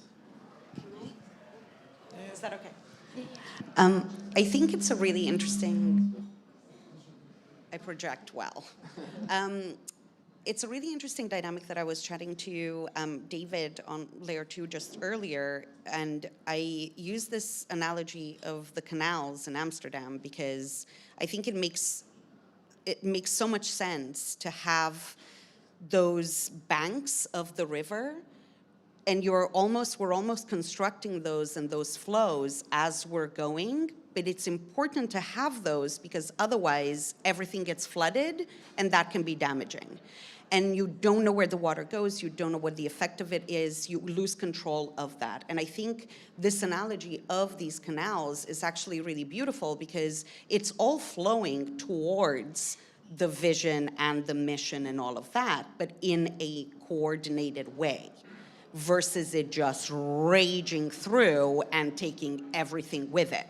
Of course, there's gonna be some flowers that pop up and all of some birds, but at the end of the day, it's going to potentially not have a desired effect when it's all at once and just completely unchecked. So I thought it's a good balance between the two. And you know me, I love talking about balance. Yeah, and then maybe the values and the mission that has been defined for your DAO, once you have that, I think that can be the lighthouse, right? It can be the lighthouse, but I'd also like to see it as the bar that you put, and it can be quite high. Like, you don't have to have a low bar. You can put the bar of what you want to reach. The goal you want to reach has to be super high. And I think also the expectations of the contributors. You can expect a lot of the contributors. But then when you start designing the DAO or the space, I think it all has to be on how accessible is this space for people to actually get to that high bar, and how do we design that together in a way. And then, of course, the topic of diversity comes in and inclusivity. And I think if we find a balance, because it's a shared responsibility, it's a responsibility of the people already in the space building it, and the new people coming in trying to reach that goal. So if we build up a space that is accessible and where we really listen into people, like, what do you actually need to get to that bar? How can we help you to get on the right boat for you that works for you, to go on that canal and reach the goal and be guided by the lighthouse? I think then, and as a shared responsibility, I think then we are on a good track to... And coming back to this thing about the boats, it's also so much, because there's so much that we still have to work on in terms of being able to access the information and also seeing what's available. Because I might be comfortable with a certain type of boat that you might want to like whiz through the canal, but I might want to like take my sweet time. So if you don't know that there's that there are options for you to choose one that suits you, you might be uncomfortable and just go, actually, you know what, this canal business is not for me, I'm gonna go snowboarding instead. Which also fine, but it's that kind of transparency and knowing what is available to you that enables the access. And a lot of communication is needed for that. You have to know yourself and do the work, the inner work yourself. Like, what boat do I actually need? Which boat drives well for me? And then building a space out of that. Yeah, making the most possible. Ben and I tremendously with our nautical theme, by the way. Just saying. I'm also in the theme, but just with the stripes. Yeah, and yeah, it made me think of, to continue with like the boat analogy, like, we're in Amsterdam. We should do a boat trip. Yeah. No, but it's a really good point about like we have different tastes in what we want to do on the boats and which kind of boat that we prefer, and also like the amount of boats that we allow in the canals. So like what does the city of Amsterdam allow in the city? Everyone here has been saying, oh, it's so awesome, there's not a lot of cars, and it's great, but like that is a top-down decision in a way that has been made. Okay, it's also to some extent the citizens of the Amsterdam that have decided it, but not really. There is some structure that has been created there, and so that balance is so tough, because especially that point of like communication, we need to improve that and to make clear to people that like when there are certain structures and certain canals and certain limitations in place, that is not meant to be like we are your new evil overlords that want to like impose all sorts of things. It's actually meant to make things flow better, and because we are on Discord and we are using very flawed communication tools, people get frustrated. So indeed, like we need to create massive amounts of like opportunities to communicate with the people, both the existing ones and the new ones, to like make clear what exists for them, which canals are there, where they can go, what is allowed, what is not at this moment until we build something better. And we know it is flawed. We know that it is not perfect right now, but it's good to like, yeah, we need to communicate that, and we need to make everyone aware that we're just like a lot of people in a Discord making a whole lot of noise. And if we're lucky, we get to build something together. But yeah, it's only when we're together in a room that like some things move better. So we're, yeah, something like that. Do you have a question? You know what's interesting, actually? Oh yeah. +1. IRL +1. I think what's really interesting is, because we talk about new people coming in and having that experience of just being kind of pop up in a Discord and then trying to navigate all of that and understanding what goes where and who's here, what are we doing. And I think one of the things that we still haven't necessarily cracked as an ecosystem is how do you provide that initiation that a lot of tribes, communities, associations have when you first join. There is that process of not only doing it with another group of people that you know, it's that whole kind of almost like curated experience that you then understand like we just arrived in Amsterdam, maybe we learned some words that say thank you, please, whatever. We understand, okay, this goes here, and if I turn this corner, I know that there's this street because I've been there yesterday and so on. So there's like this process of acclimatizing to something and being initiated into something that, again, I don't think we've cracked, but I do think these type of events for a lot of us when we came into the space provided that, right? That process. Yeah, and we do have DAOs now, which is great, because that's better than everybody doing it on their own, but still, we can make it better. But we, like, one thing that I see a lot of people, like new contributors come into a lot of the DAOs, they'll, you know, if they don't have a lot of context, then a lot of time they realize that, and they realize their position as this new person in this space they realize they have this unique perspective somehow. It's happened a lot. I don't know if you guys have seen this too, and they're like, oh, maybe the first thing I should do is, maybe I'll take notes about my onboarding process. Maybe because the first thing we say is, sorry, our onboarding process is shit. Maybe that's where it comes from, but regardless, and then they do. And then that's kind of like the first thing they do. So maybe one thing that we can do, because I was thinking like, how do we make that process emergent and operational, right? And which means that they need to craft it. They need to tell us where they want to go, and then we can kind of like help them with which canal to take or whatever potentially. But they need to co-craft that, right, over time. So, but maybe there's something there. Like maybe that's the first thing maybe that's a good onboarding for some people. It's just a super meta, but welcome to the space. Tell us about where you're coming from. And yeah. It's massively helpful because, like, still yesterday, my colleague sent a document to me from a new contributor that we have in our FDD workstream, our anti-Sybil detection workstream, and this person had written a document of like, I think it's like 3 pages, like one text, and I had it open in a tab, like some people might know the concept of like having a gazillion tabs open, so it was there already for 10 days, but because of the reminder I read it, and that person like explained in detail of like, okay, I tried, and then I came in, and then like it was all chaos, and like I asked people, and then they referenced me to these other people, and that people just sent me back to the first person, and then I almost gave up, and then suddenly by just browsing the Discord, I got in. And then suddenly everyone sent me lots of presentations, and I was in meetings, and it was like this shockwave of massive information. And it was so fun, and he was like really grateful, but at the same time he was like, and also it was written in a very constructive way of saying like, this is my experience, do with it what you want. And I loved it. So my comment in the document was also like, please publish this, put this out there so that like more people see what this experience is, and like it invites other people to share their experiences with us. But like it could also be like a sort of like intake form of like, hey, let us know like what worked for you and what didn't, because we don't have all the answers, right? Yeah.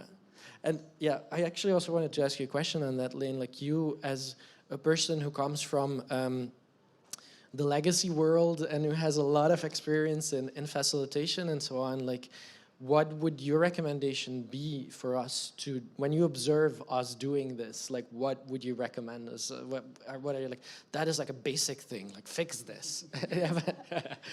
I think, no, I cannot. No, but what I can see is that there is no one size fits all. Like, there is no point.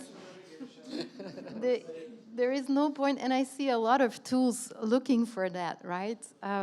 One size fits all. If we use that tool, then all our problems will be over. We will have, solved the voting problem. We will have solved participatory processes, etc. Of course, that doesn't exist, right? It's not. And I think the key to add to all those tools that we are inventing, and even if it's like we come up with a beautiful onboarding stream, we put a couple of people in a DAO. And we say, please design us like an onboarding process, like first this and then that, and then you take people through that, right? Even then, you're gonna have people that fall out of that system. And that is fine, because it reminds us of the fact that nothing can replace human conversation and sharing human experience. So we need personal stories. And we also need to design for that and take space for that. And it's okay if it takes time for somebody to onboard in a DAO. Anyway, I stop. But here's a question for you, actually.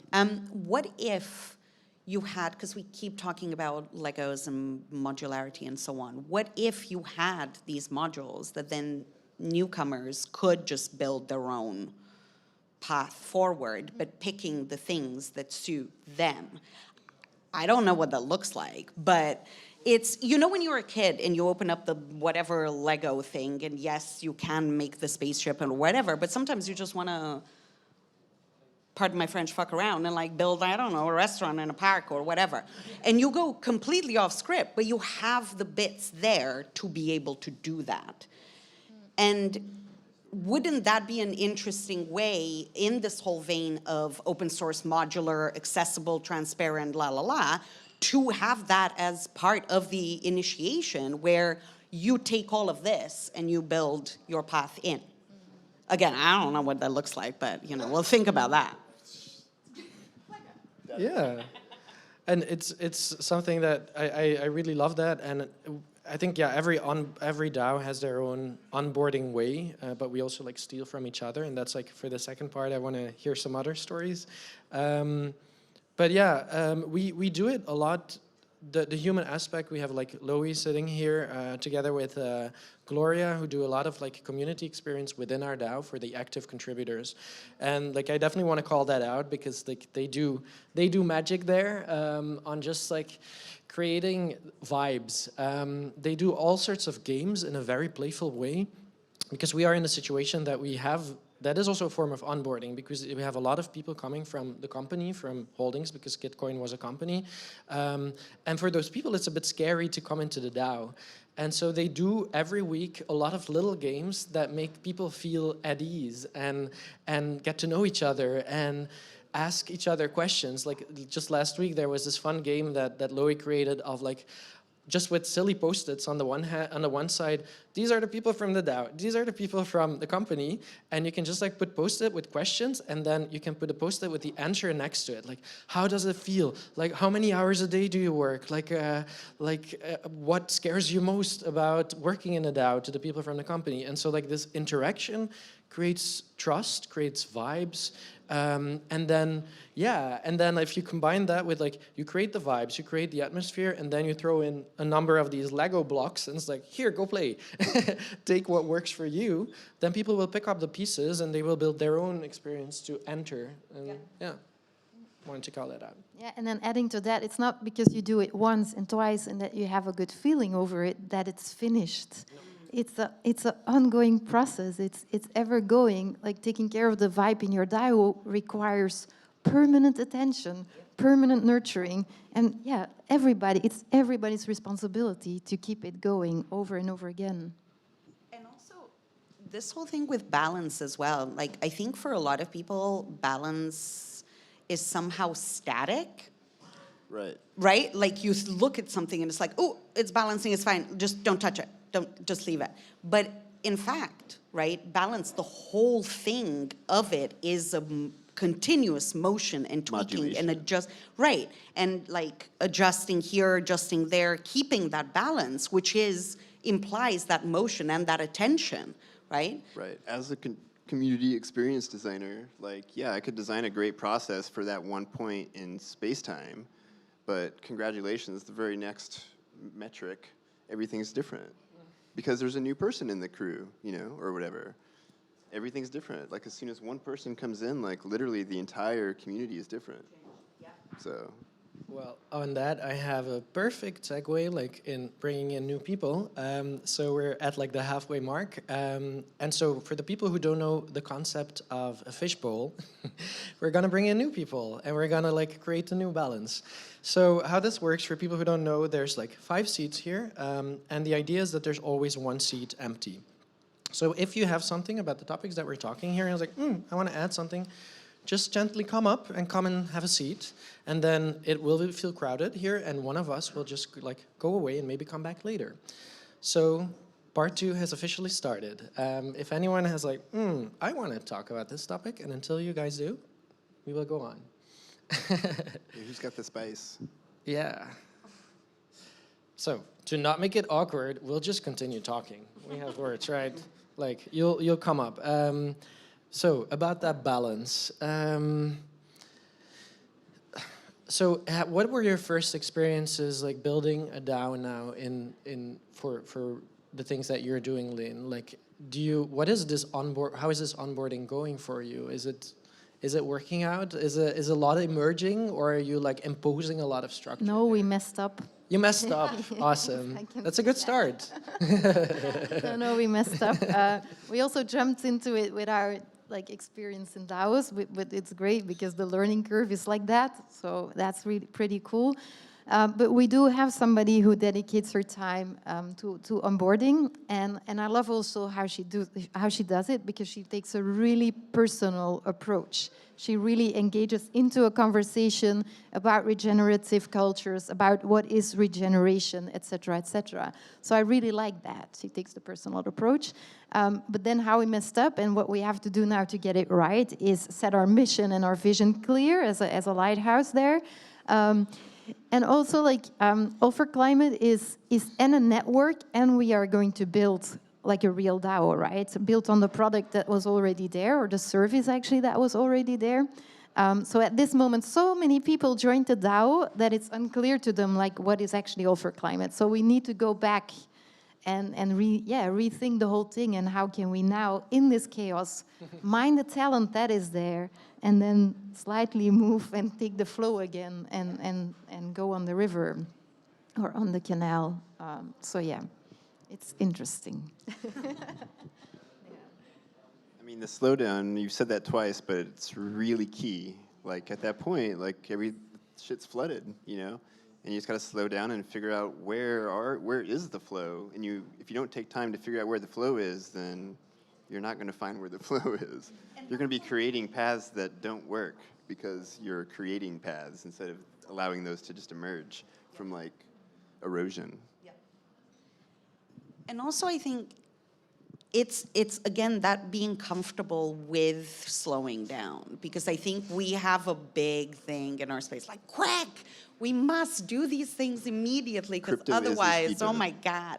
But it's okay to take that time. And I think another thing that I've certainly been chatting about in the last couple of days is people are really uncomfortable with ambiguity and really uncomfortable with, wait, but what are we doing next? Is it this way or that way? But why are we thinking about it? Let's just go. So without having that kind of, again, balance between the two, because you don't want to stagnate, right? You don't want to just stop everything, and because then whatever algae grows and whatnot. Really leaning into that one now. So it's good to move, but it's also good to do it at a pace that enables everything to move, right? That flow. And again, we just should be more comfortable with ambiguity. Hello. What's up? Hey. So something that's kind of been coming to my mind as you've been chatting, and it sort of segues a bit from what we've been talking about. But I'm wondering about the role that you see for kind of individual leadership in the space of kind of creating DAOs and maintaining them. Because I think kind of, in a way from an outside perspective, you think of a DAO as being very decentralized and almost lacking the kind of leadership or the kind of command and control that you have in a kind of corporate situation. But actually what I'm kind of realizing from my own experiences is that you need a leader almost more than in any other space. But it's an interesting question as to how you actually are that person and hold that space without then creating that kind of top-down system. And I wanted to kind of hear your thoughts on that.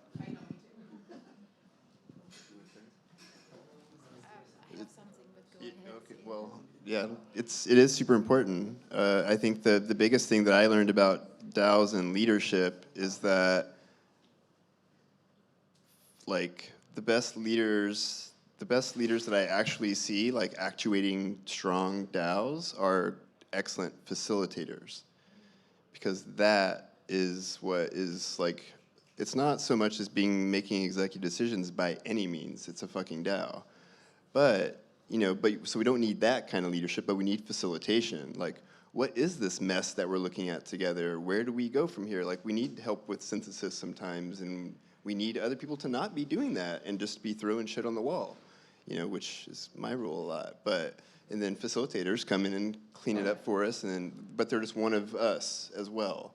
And we can say, we don't like you, facilitator, we want you, facilitator, or whatever. You know, like, that dynamic is really all that's needed. But facilitation is, like, very awesome, yeah. I was gonna say something similar. Like, I don't know. I'm answering the question, but as a new participant. But I was saying that leadership, I see it as a way of, like, okay, as a leader, you kind of, like, you're able to identify, like, great talent and kind of, like, give them the tools to actually start driving these new projects and, like, equipping them to actually move forward within the DAO. And, like, I think, like, sometimes I haven't been in a much leadership role in the DAO, but, like, in nonprofits, for example, a lot of it was like, okay, how do you make sure that you're either enabling these ideas to thrive, or, like, enabling the facilitation, but also making sure that if there needs to be, like, a step up on, like, making things happen, like facilitating the project management, there's no drop balls, or making sure that everything is, like, going ahead, that would also be, like, a good step up without the ego. And other than that, like, the reason why I came up was that I vibed a lot with the concept of slowing down that you guys mentioned before, because I think a cool concept within the DAOs is that now there's so much opportunity and so many DAOs you can contribute. It's, like, no longer about, oh, you have this straight path, career path that you're bound to follow. And it's actually the fact that it's so fast and that there's so much opportunity. It's also the opportunity to actually step back, slow down, and actually, like, assess where do you want to grow, like, where do you want to grow, what do you want to contribute, what kind of impact do you want to have, or what kind of people you want to surround yourself with. And that's how you choose, like, kind of, like, which DAO you want to, like, go in and immerse yourself in. So I think, like, that's, like, a very good, comparison of, like, many more opportunities, but also the opportunity to actually, for once, just step up and analyze our internal drivers. Well, I just came to make two comments. First was the onboarding process, and it's usually considered to be a step thing, that you onboard a few people, they're onboarded, and then you leave them. So a lot of DAOs have the onboarding process as just a singular event, while it's actually a continuous process. You have to onboard someone, and you have to keep them there, and you have to onboard them into the process of the DAO itself. So it takes time. So it's not a one-step process that you bring someone to Discord, and that's over. A lot of DAOs have this mistake that you onboard, and that's it. A lot of these people end up leaving. A second thing is about the question of leadership. I think there's quite a distinction to be made between being managed and to lead. It's very different. You don't want DAOs to be managed, but you do need sort of brave voices when things are not moving forward. How many DAOs have you seen where the vote passing percentage is 95%, 98%, 100%? Almost all people, in nice agreement. That shouldn't happen. That's not a good sign, but most DAOs have that. So when things don't work, someone needs to step up and someone needs to rattle the cage. And I see Simona shaking her head, and she doesn't realize that I am the person who's trying to get her fired from ENS. So she's actually being held, contempt of malpractice in ENS. So yeah, we need some, and the thing is, I got a lot of hate for that. And from people who are, famous people in the .eth community, because they didn't like someone, just a noob, coming in and questioning a non-working organ of ENS, which hasn't worked for 3 months since their election. So, even if you're hated in a DAO, don't be afraid. Come up, speak up, even if it means you have to go against the person who is supposed to be sitting here and giving you advice. Yeah. Well, you'll have to... You apologize? In the meantime, while Simona moves back up, I guess, I just wanted to respond to that point of, you need leaders nonstop, and leaders are, as mentioned by Ben as well, they're facilitators. And leaders are indeed also the people who criticize, who dare to speak up and be like, hey, this is not okay, this doesn't work for me.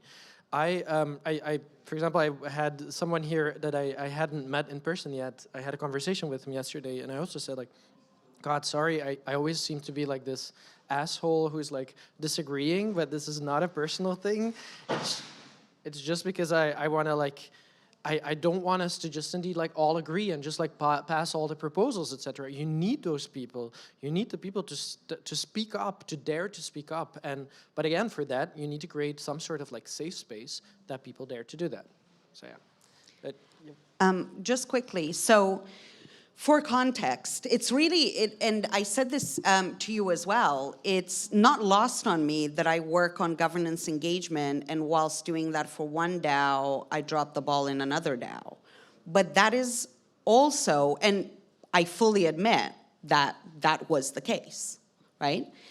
But at the same time, I think, again, and Lean touched on this earlier, we still have to understand that these are systems built by people that involve people and will have certain flows that do kind of go with certain ebbs and flows of human life.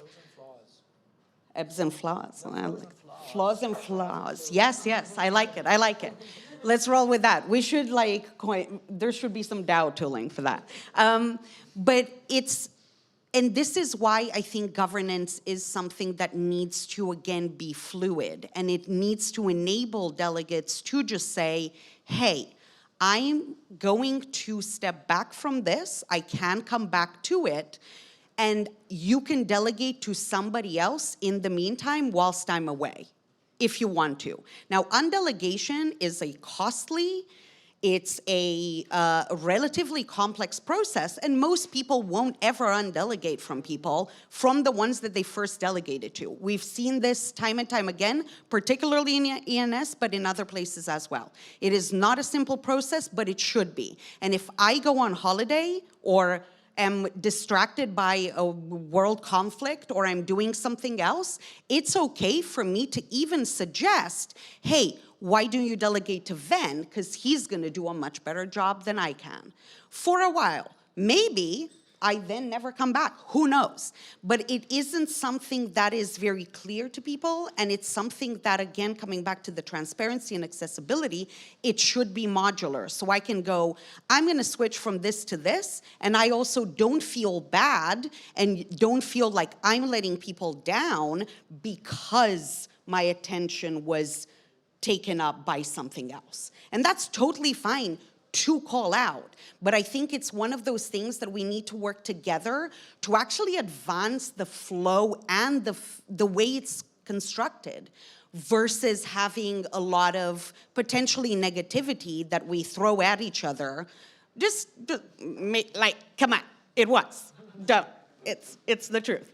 But I think it's not necessarily a thing of you against me or me against you or other people against you or anything like that. Like, we need to go way past that because we're all in this shit together and we're trying to figure out, okay, well, clearly that crap that came before doesn't work. How do we make it better so that you don't feel like, what the hell are these people doing? I don't feel like, holy shit, okay, I feel really bad because I dropped the ball, but we all build together. Like, I would love for you to come up with a flow and make a proposal of how this could be better.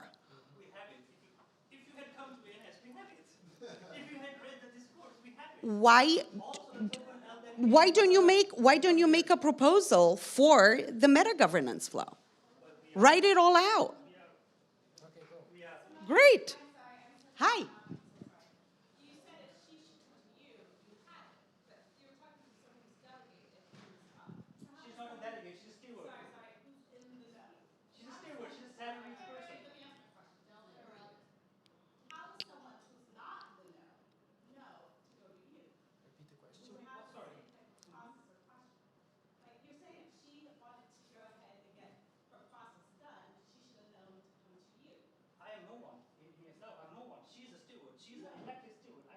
Yeah, but that's the beauty of DAOs. Why are you taking that stance?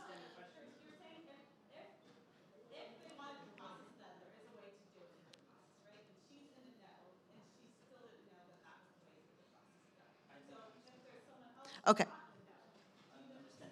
Maybe you repeat the question if you get it. I don't. So basically, I think what Gloria is saying is for anybody coming into the DAO or not having the context of a DAO, how do they understand, maybe they have a better flow, how would they create all of this to improve the current dynamic? I think that's maybe what you mean. Well, if you want to talk, like, come on stage. Like, yes, sorry. And okay, yeah, let's not derail too much. Sorry, one second, too much, because then I also want to still hear what Lenka wants to say. So, but go ahead. Yeah, I won't derail, but simply that we are writing a proposal to update the meta governance process and to have a strict eligibility criteria on the stewards, show their karma next to when they get re-elected. So you're writing it now, it's not right? Yes, we are writing it now. Actually, we were unhappy with the way the meta governance working group proceeds. Also, yes, exactly. And I also met James before, and he said he's not interested to steward at all, and he doesn't care to even resign. So, because of these issues, we are writing a proposal on how to make this better, and we will make this better. I don't want to derail the conversation. It's very, between us, we'll talk. It's not, it's not though. It's No, fine, and it's good that you are creating this, which is what I asked. If you think you can do better, do it, and you are, which is great. Emergence versus structure. We're just like doing it. We're doing it live on stage here. This is awesome. So that's a live demonstration. Yeah, Lenka, what do you want to add on all of this? Reminds me of this one line. I was trying to like share with newbies in the space how they can create their own job, how they can find the right boat, and how they can choose their canal and the route they want to take, and how much time it should take, and how intense should it be. And one of the bullet points was be the structure you want to see in your project. So if something doesn't work, then just like make a proposal. You would be actually surprised how many, you call yourself nobody, but you have a name and you have an account, so you can actually participate in this discussion. So you can actually make a proposal and open it up for a discussion, and if you get the traction in the community, it can become voted in. And that's not just the problem of delegation, but we also had the experience of offboarding a team that was quite bumpy, because in our setup at Maker, we had a really good setup how to onboard teams, but we didn't figure how to offboard them smoothly yet. So we need to figure it out. And another thing that was really interesting was that we have these different teams, core units, and one of our members of my core unit felt like he is not using his full potential. So he actually changed to another core unit, and I think this should be encouraged. So he can like stay within the ecosystem and have a possibility to grow. And we also don't have like Rails for this, so we're just learning as we're doing. And like just tying it to the DeFi space, we have so many hacks because we're improving our security as we go. So there are conflicts, there are problems, and if we learn from them, we're just going to be stronger. And that's the main thing. Exactly. Yeah. It's yeah, that's always coming with like a constructive attitude. I think that's important. Like I found this like a perfect example, because like you see a little bit like the tensions rising up, and this is live, but imagine that we're all behind our computer and just like tweeting away and responding and putting on a governance forum like, oh my God, this is horrible, and you're a horrible person, and you have to be like, you know, emotions come up, and so that's why we need like better communication and like facilitation in these situations. But you really need it. We have it in Gitcoin so many times that like, you know, I'm in a situation of being like already all over the place, completely overworked, and then in the Discord, someone starts attacking our process that we set up for how the Discord works or how onboarding should be. And then immediately saying, when I take the time to read this wall of text, and then I take the time to respond to this in a polite way about this person that I don't know, and then I immediately get the question, well, this is very authoritarian and you don't believe in decentralization. And then I'm like, okay, well, you don't know me, but you're immediately attacking me personally where I'm trying to help you. And then some people then are like, okay, but yeah, that's like the people in power, and there's a lot of things happening that we don't know about. It's like, oh my God, no, we're just trying to build structures and systems together. We don't have all the answers. Yeah, you're welcome to join if you want to. Yeah, come and have a seat. Like, thanks. Did not expect to sit up here. Yeah, so my question is exactly related to this, is reducing noise or accepting noise. You know, we each have our roles within the DAO and we're trying to achieve something, but there is so much noise, so much distraction often coming in. anybody, yourselves included, have you created any mechanisms or know of any mechanisms for attempting to reduce this noise? Because it seems to be an industry-wide problem, especially I'd say towards maybe the core teams, but in general, an issue that needs to be resolved. Yeah, I agree. And like, there's again not like one solution fits all, but one thing that comes to mind is actually the organization of our Discord. It sounds really simple, but it definitely is not. So we have levels in there, and so people come in with a certain role. Well, they have like, there's an application form they fill out.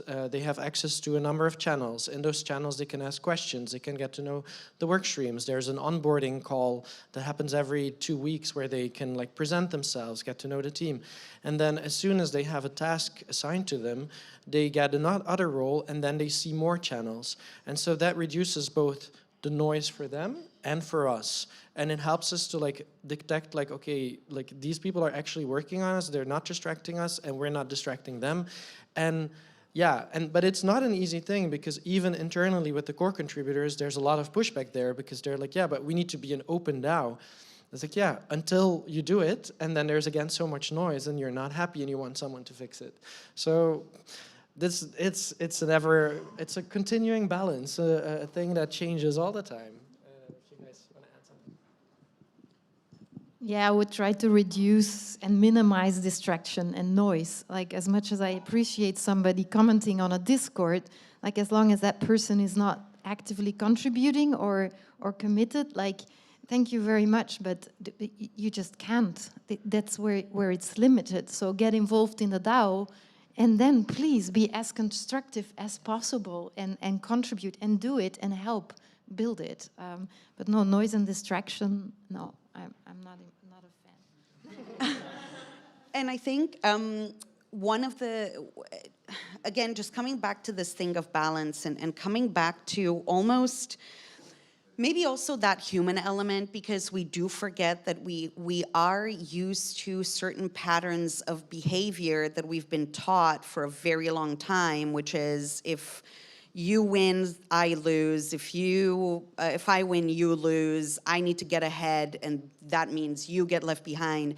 And it's this very competitive and very, dare I say, abrasive sometimes way of evolving, like almost like mountains come to the surface and there's a lot of friction.